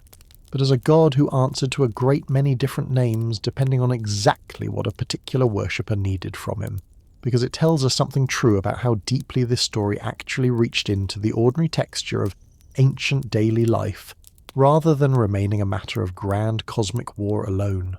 A traveller arriving footsore and hungry at a stranger's door in any Greek city invoked Zeus Xenios, the guardian of hospitality and of guests, a role this channel has already touched on in the story of the Odyssey told in this room, since the entire moral architecture of that poem, the suitors' crimes against their host's household, and Odysseus's own long journey home through the hospitality, or the cruel absence of it, shown to him by stranger after stranger, rests on exactly this same god's own watchful, specific concern for how the vulnerable stranger at the door is treated. A merchant or a king sealing a bargain swore that bargain on Zeus Horkios, the keeper of oaths, a title that carried real and lasting weight in a world without written contracts or courts of law, in any modern sense, since a broken oath sworn to Zeus Horkios was believed to invite the god's own personal wrath down on whichever party had broken faith, and a farmer watching dark clouds gather over his own fields prayed instead to Zeus Ombrios, lord of the rain, for the kind of gentle, life-giving storm that filled the grain, rather than the kind of storm that flattened it. And it is worth pausing on how ordinary and how immediately practical these particular prayers actually were, since they had nothing at all to do with titans or thunderbolts hurled in cosmic battle, only with whether a given harvest would come in heavy or thin that particular year. A sailor caught far from land as weather turned invoked yet another aspect of the same god for safe passage, and it is worth noticing across all of these different names and different needs that the single deity ordinary people actually prayed to most often in their own daily lives was not the thunder-wielding conqueror of titans and monsters this whole night has mostly followed, but a quieter, more constant presence standing behind the whole ordinary business of guests welcomed, oaths kept, and rain that fell exactly heavy enough and no heavier. It is worth pausing too on the kind of ordinary, small-scale devotion these particular titles actually produced, because archaeologists excavating ancient sanctuary sites across the Greek world have recovered thousands of small votive offerings, inscribed with short, plain requests that have nothing at all to do with any war against titans or giants, a bronze plaque thanking Zeus Ktesios, guardian of household property and stored grain, for a granary that lasted the whole winter through, a small terracotta figurine left at a rural shrine with a simple request for rain enough to fill a cistern before the dry season set in, a sailor's dedication left at a coastal temple, thanking the god for safe passage home after a storm that by the sailor's own account scratched into stone very nearly took his ship down entirely. It is worth sitting with how small and how ordinary these requests actually were, set against everything else this whole night has described, because it means that whatever else this god was believed to have done, hurling thunderbolts across an entire 10-year war and swallowing a wife whole to secure his own throne, the actual daily texture of his worship for most ordinary people across most ordinary years was built out of nothing grander than a full granary, a timely rain, and a ship that made it safely back to shore. It's worth pausing too on how this same god's name worked its way into ordinary language in ways that had nothing at all to do with any of these specific religious titles, because the Greek word cosmos itself, meaning an ordered and beautiful arrangement, the very word modern astronomy still borrows to describe the whole of the universe, was understood by later Greek thinkers as standing in deliberate contrast to the chaos this story began with tonight. An ordered world brought about in the end by the particular kind of rule Zeus established once his own throne was finally secure. And it is worth sitting with that contrast, chaos giving way to cosmos, because it means the very language later civilizations would use to describe the orderly working of the physical universe itself carries, folded quietly inside it. An old memory of exactly the succession story we have spent this whole night following. A word for defiance, and a word for terror that still bears the wrong god's name. It is worth naming too several further words this whole story left scattered through the modern vocabulary, because they show us how thoroughly these old figures worked their way into languages that would not exist for thousands of years after the last Greek temple to any of them had gone quiet. The word Promethean, describing any act of bold, rule-breaking creative defiance, particularly one that risks real punishment in service of some greater good, descends directly from the Titan, whose theft of fire we described at real length earlier tonight. A word still used today by people describing a scientist's daring breakthrough, or an artist's refusal to accept an old order's limits, almost never with any awareness of the eagle and the endless liver that word's own namesake actually paid for his defiance. And the phrase to open a Pandora's box, meaning to release some catastrophe that once loosed can never again be contained, traces directly back to the same sealed jar we described Epimetheus's own wife opening, a phrase used constantly today by people warning against some reckless decision, almost always without any memory of the single trapped and ambiguous comfort, hope itself, that the old story insists remained behind once every other evil had already escaped.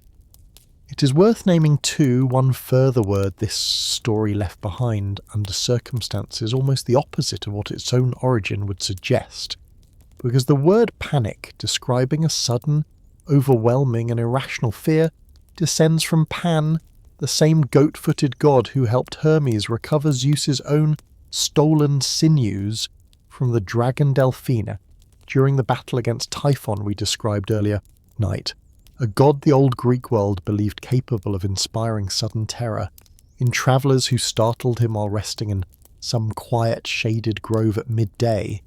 His own sudden shout said to send whole armies fleeing in blind confusion without any enemy at all in sight. And it is worth pausing on the fact that this same god, whose name now describes nothing but fear itself, was, within tonight's own story, one of the loyal allies whose quiet courage helped save Zeus's throne at its single most vulnerable hour. One more example of how strangely a word's later, ordinary meaning can drift away from the actual character of the god who first lent it his own name. A festival held in his honour, and a flame still carried today. It is worth naming finally one further and considerably more visible legacy this whole story left behind, because it survives, in a form transformed almost beyond recognition, but never entirely severed from its origin, in the modern world's own ongoing calendar. The ancient Olympic Games, held every 4 years at Olympia beside the very temple that once housed Phidias's great lost statue, were held specifically in Zeus's own honour, a religious festival first and an athletic competition second, and several ancient traditions credit their founding directly to Heracles, whose own long and sorrowful story this channel has already told across an entire night in this room. Some versions holding that he established the games to honour his own divine father after completing his labours, others connecting their origin to an entirely separate legend involving a chariot race and a prince named Pelops. And it is worth pausing on the fact that when the modern Olympic Games were revived in the final years of the 19th century, in a city that had no living memory of the old Greek religion at all, they nonetheless carried forward, however unknowingly for most of the athletes and spectators who now take part, a festival first held in celebration of the very same king of the gods whose whole long rise to power we have spent tonight describing. An oracle beneath an ancient oak, and doves that spoke a god's own will. It is worth pausing too on the actual physical sites where the ancient world once went, seeking Zeus's own voice directly. Because this story is not only a matter of old poems copied down through the centuries, but of real, visitable places where real people once travelled to ask this same god for guidance. At Dodona, in the region of Epirus in northwestern Greece, stood what many ancient sources believe to be the very oldest oracle in the entire Greek world, older even than the famous oracle of Apollo at Delphi we have mentioned more than once tonight, centred around a single sacred oak tree, whose rustling leaves the priests and priestesses there interpreted as Zeus's own direct answers to whatever questions pilgrims had travelled there to ask. A method of divination the old sources describe with a certain genuine wonder, since it required no dramatic trance or ecstatic possession at all, only patient listening to the wind moving through a single ancient tree's own branches. It is worth noting too, a stranger detail some ancient sources preserve about that same oracle, the belief that the sanctuary had first been established by a dove that flew all the way from Egyptian Thebes and landed in that very oak, speaking in a human voice, an instruction that a place of prophecy should be founded exactly there, a story the historian Herodotus himself investigated during his own travels and offers, in the end, a more grounded explanation for suggesting that the dove of the legend may actually have been a dark-skinned Egyptian priestess captured and brought north, whose foreign speech sounded, to ears that could not understand her own language, like the twittering of a bird, until she eventually learned enough Greek to be understood clearly. One more small example, in a night already full of them, of how often these old stories carried a genuine kernel of real remembered human history folded inside their more fantastical telling. And it is worth noting, finally, that the site at Dodona still exists today, its ancient theatre and temple foundations still standing among the hills of modern Epirus, one more place like Lake Stymphalis we have visited in an earlier story told in this room, where an ancient listener's myth and a modern traveller's afternoon walk can still, however faintly, touch the very same ground. A shovel in the earth, and an altar that still smells of ash. It is worth pausing too on Mount Lycaon itself, the mountain in Arcadia we named earlier tonight as an alternative site of Zeus's own hidden infancy, because unlike so much of what this story asks us to take purely on faith, it is a site modern archaeologists have actually excavated, and what they found there deserves to be told plainly rather than left as a passing aside. Beginning in the early years of this present century, teams of archaeologists working at the mountain's own summit uncovered beneath centuries of accumulated soil an ash altar, exactly where the old sources had always claimed one stood, along with animal bones dating back more than 3,000 years, evidence of sacrifice and worship continuing on that same mountaintop for a span of time considerably longer than the entire history of the Roman Empire that came so much later. It is worth pausing on what those excavations did not find, because it matters every bit as much as what they did, since no human remains have ever been uncovered at that same altar. Despite ancient rumours, repeated by more than one classical writer, that the rites conducted there had once, in some much earlier age, involved actual human sacrifice offered it up to Zeus himself, a rumour this channel cannot confirm, and the archaeological record itself has so far neither proven nor entirely disproven, and it is worth sitting with that particular uncertainty rather than resolving it into a tidier answer than the evidence currently allows,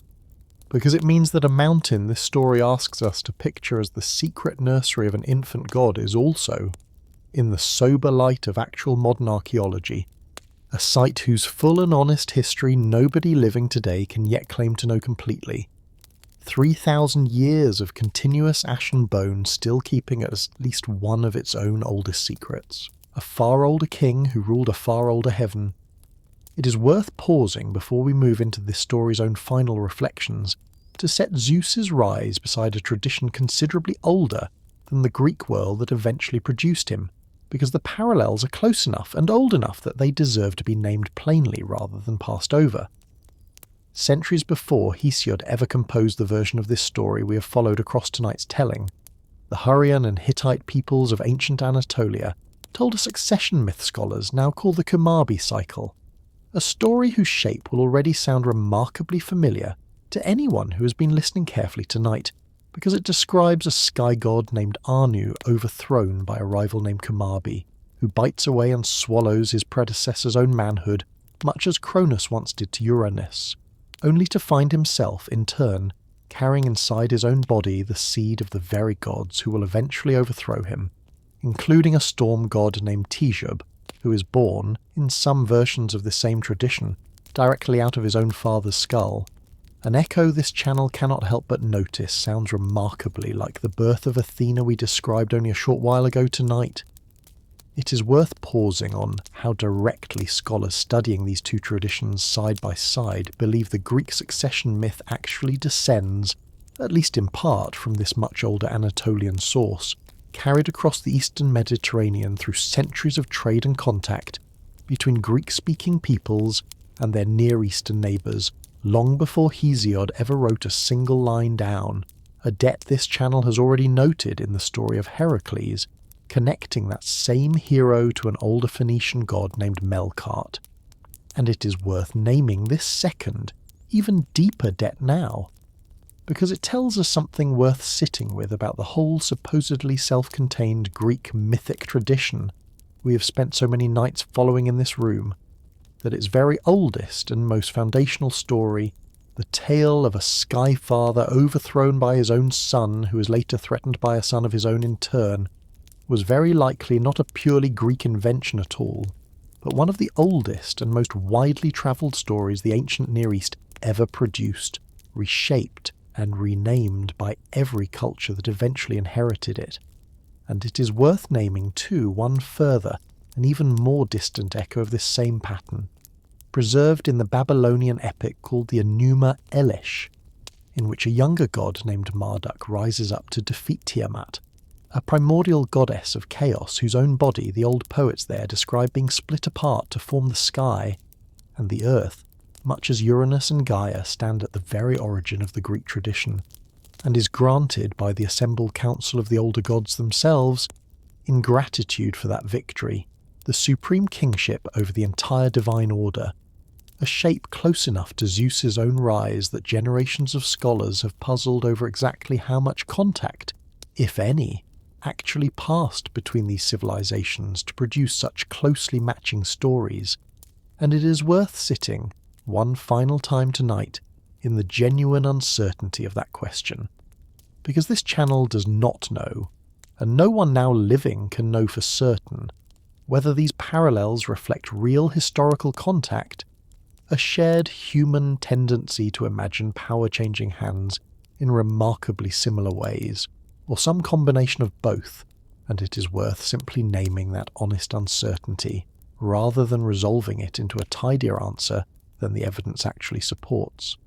A different sky, a different ending, and a king who knew his own fall was coming. It is worth naming too one further tradition entirely outside the Mediterranean world,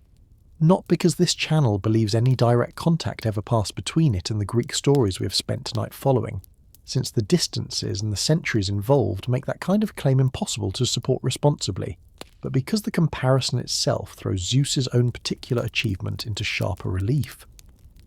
The Norse myths, written down considerably later than any of the sources we have already named tonight, but drawing on oral traditions stretching back many centuries earlier, describe a creation in which the gods Odin and his brothers kill a primordial giant named Ymir and build the whole world from his own body, his flesh becoming the earth, and his skull becoming the sky, an act of violent world-making that echoes in its own distant way the dismemberment of Uranus and the splitting of Tiamat we have already named tonight. But the Norse tradition never lets its own king, Odin, escape the succession anxiety that Zeus, however imperfectly, eventually did manage to answer,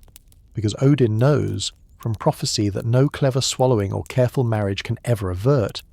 that a day called Ragnarok is coming,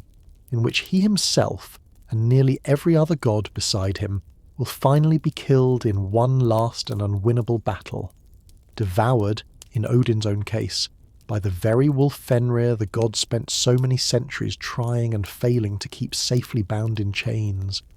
It is worth pausing on that difference, because it means the Greek tradition we have spent tonight following actually offers something the Norse tradition never quite allows itself, a genuine, if imperfect, escape from the succession crisis that haunted every generation of gods who came before, while the Norse gods, for all their own considerable cunning and considerable strength, never find any answer to their own oldest fear at all, and simply walk, with open eyes and real courage, toward the ending their own prophecies had always promised them, an eagle in the stars and a horn that never stopped pouring. It is worth pausing before we let this whole long night finally draw toward its own quiet close on the traces Zeus left behind in the sky itself, because the ancient world, exactly as we have already described happening to Heracles in an earlier story told in this room, place several lasting memorials to this story directly among the stars. The eagle that carried Zeus's own thunderbolts and served as his most sacred bird became the constellation Aquila, still visible tonight, if your own sky happens to be clear, soaring along the same band of stars the old world called the Milky Way, and the goat Amalthea, whose milk fed the infant Zeus in that cave on Crete so many hours ago in tonight's story, was placed among the stars as well, in some tellings becoming the star Capella itself, the goat star, marking the constellation Auriga, and it is worth pausing on one further small, tender detail of that same goat story, because when Amalthea's horn was broken during the god's own boisterous infancy, Zeus is said to have blessed it with the power to provide, endlessly and without ever running dry, whatever food or drink its owner most desired, a gift later ages called the cornucopia, the horn of plenty, an image that has gone on across thousands of years since to become one of the most instantly recognizable symbols of abundance the Western world still uses today, appearing on harvest tables and holiday decorations by people who have, in the overwhelming majority of cases, never once connected it back to a single broken horn on a nursing goat hidden in a cave to save an infant god's life. It is worth naming, too, one final and rather moving tribute the ancient world paid to this whole story, because the Curetes themselves, the young armed men whose clashing shields once drowned out an infant's cries long enough to let him grow into the king this whole night has followed, were remembered for centuries afterward in an actual ongoing ritual tradition on the island of Crete, where dancers reenacted that same protective rhythmic clashing of bronze in religious festivals held for generations after the war between Zeus and Cronus had passed entirely out of living memory and into pure legend, a sound that began, in the story's own telling, purely as a desperate act of concealment, and ended across centuries of actual human religious practice, as a celebration performed and remembered and passed down specifically because it had once, on one particular mountainside,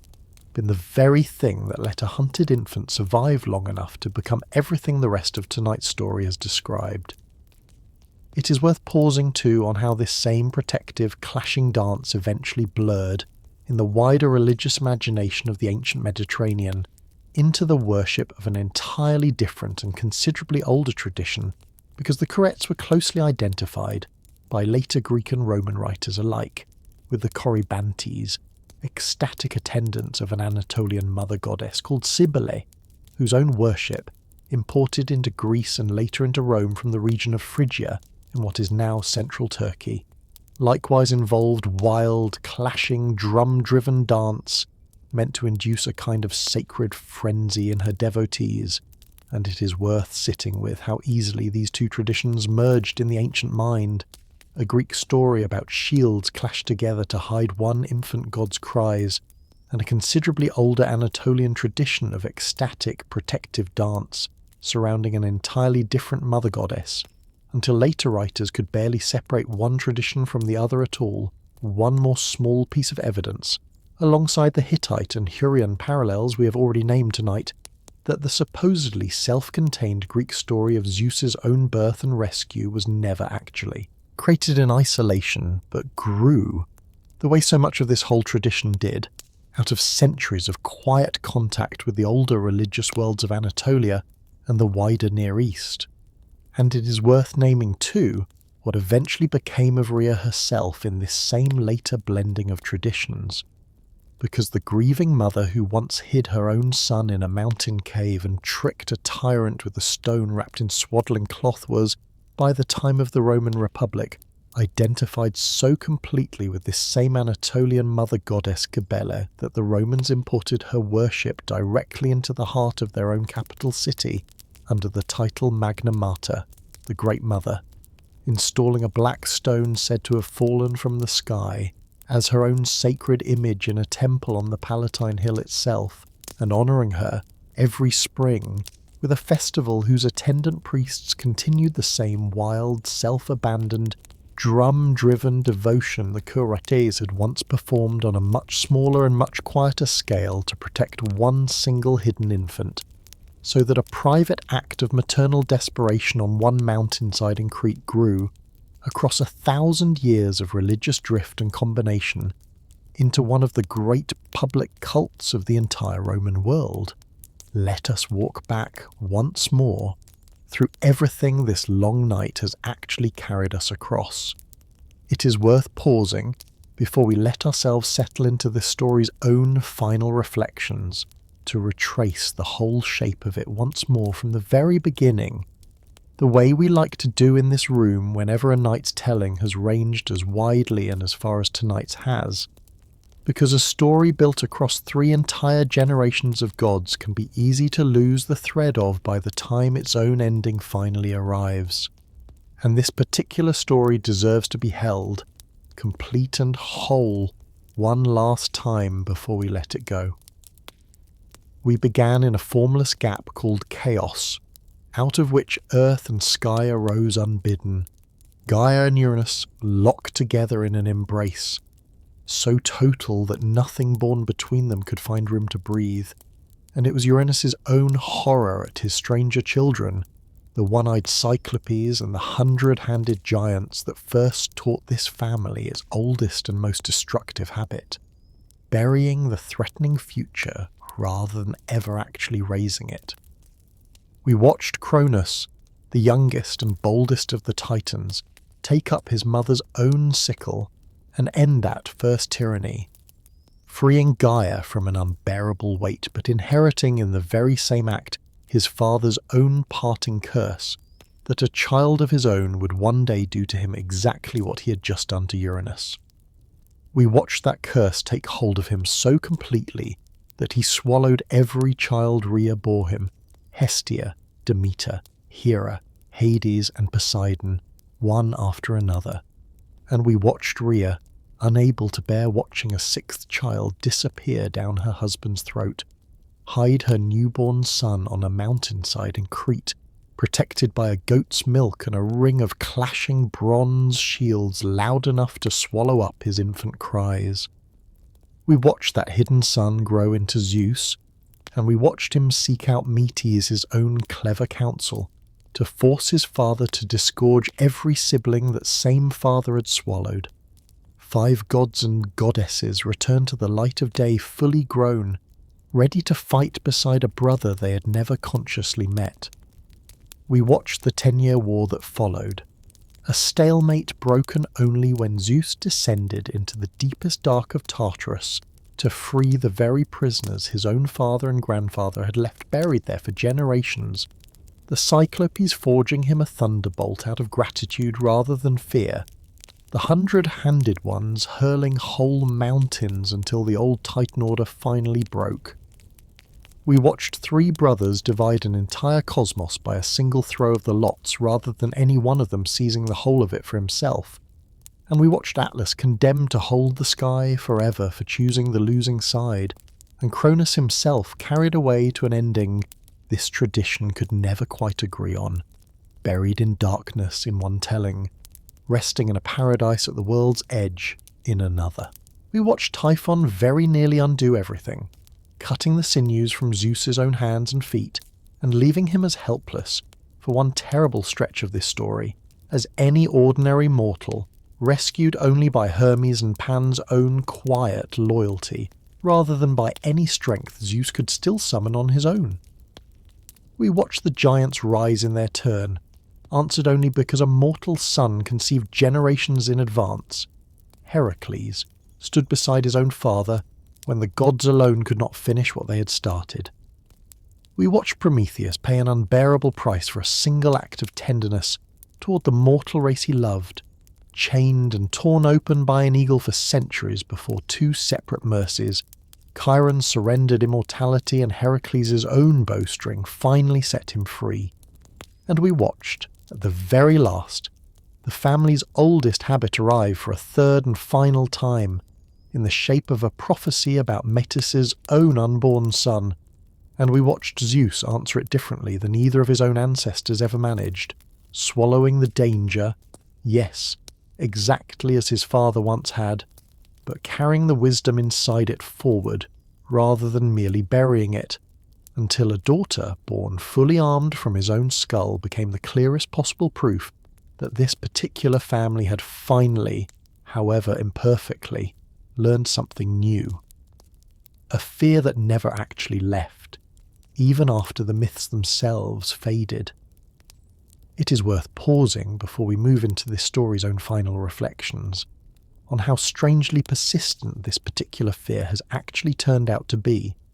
long after anyone stopped building altars to the gods who first embodied it, because writers on leadership and on the running of families, companies and institutions have reached for this exact same story,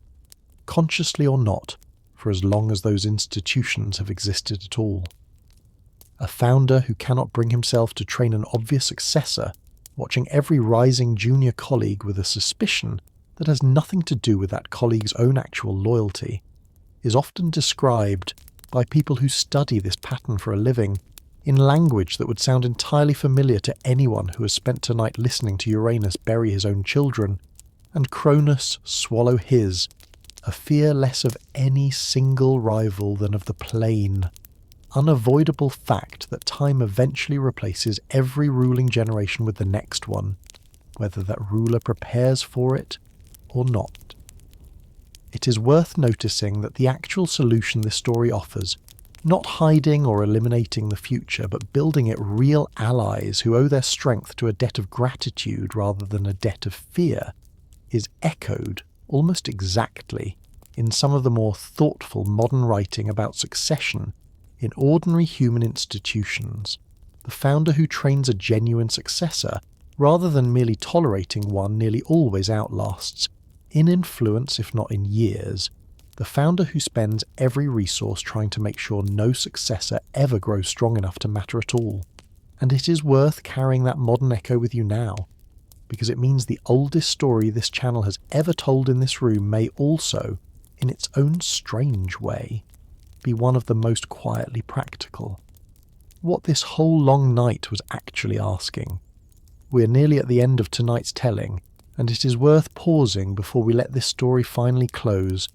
to set Zeus beside the other great figures we have spent long nights with in this very room, because the comparison tells us something true about what this particular story was actually built to explore that none of those other tales quite manage in the same way. Heracles, in the story we told across an entire night in this room, spent his whole life atoning for a single unbearable act that was never truly his fault, a debt paid in labour after labour until the very last mountain and the very last fire finally arrived. Achilles, in the story of the war at Troy, chased a glory that burned brighter for being brief, a hero who chose a short, dazzling life over a long-forgotten one and never once looked back from that choice. Odysseus survived not through strength, but through patience and cunning, holding a distant home firmly in mind across every temptation the sea could offer him. Aeneas carried a duty that was never truly his own to choose, setting aside his own private wants again and again in service of a nation's future he would never live to see. And Prometheus, whose own story we have followed for a considerable stretch of tonight's telling, chose defiance itself, a bright, unyielding refusal to accept an order he judged unjust, even at the cost of a punishment with no natural end in sight. And it is worth noticing that his own choice sits closer to Zeus's own youthful rebellion against Cronus than to anything the other heroes we have named chose, which makes it all the more telling that Zeus, once he held the throne himself, answered that same kind of defiance with exactly the cruelty his own rebellion had once been fought to end. Zeus belongs beside all five of these figures, and yet his own story is doing something none of theirs quite attempts, because it is not at its heart a story about a single life at all, but about an entire family across 3 consecutive generations, each one repeating the same essential fear in a slightly different shape. A father who buries his children inside the earth itself,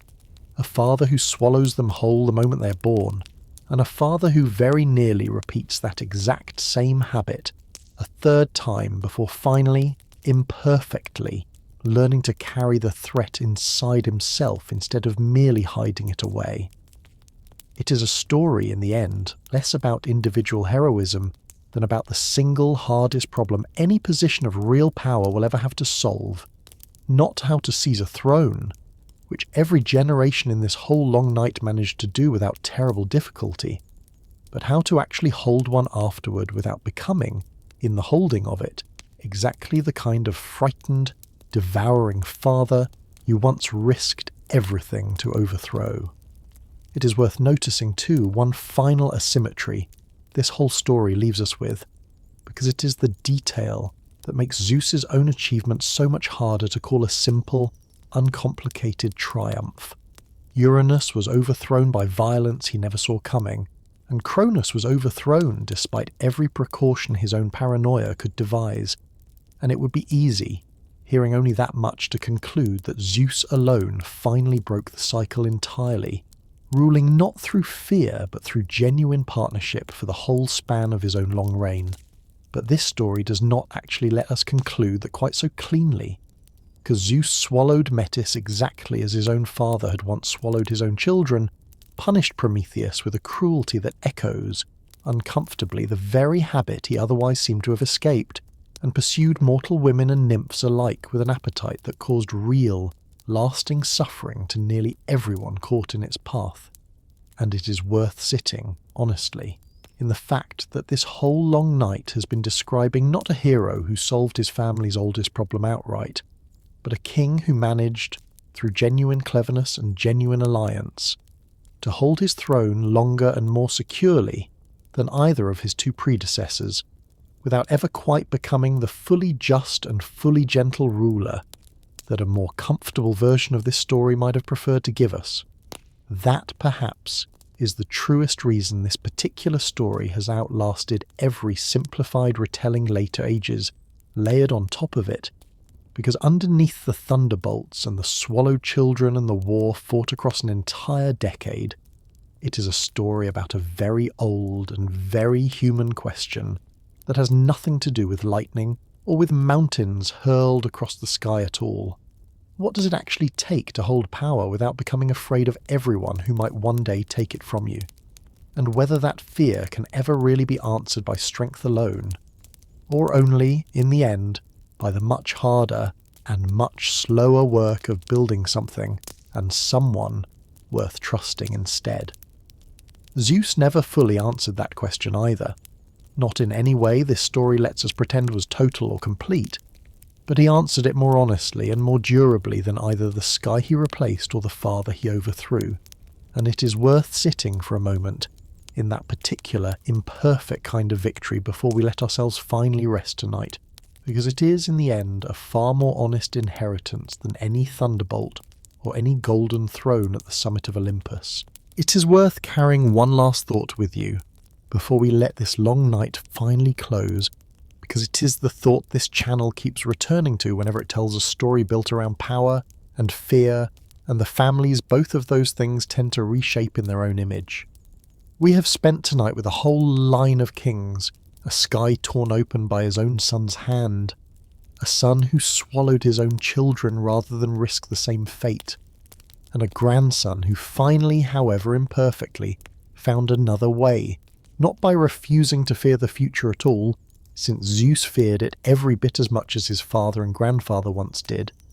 but by choosing at nearly every turn this whole story has described, to answer that fear with an open hand rather than a closed fist, freeing prisoners instead of burying them,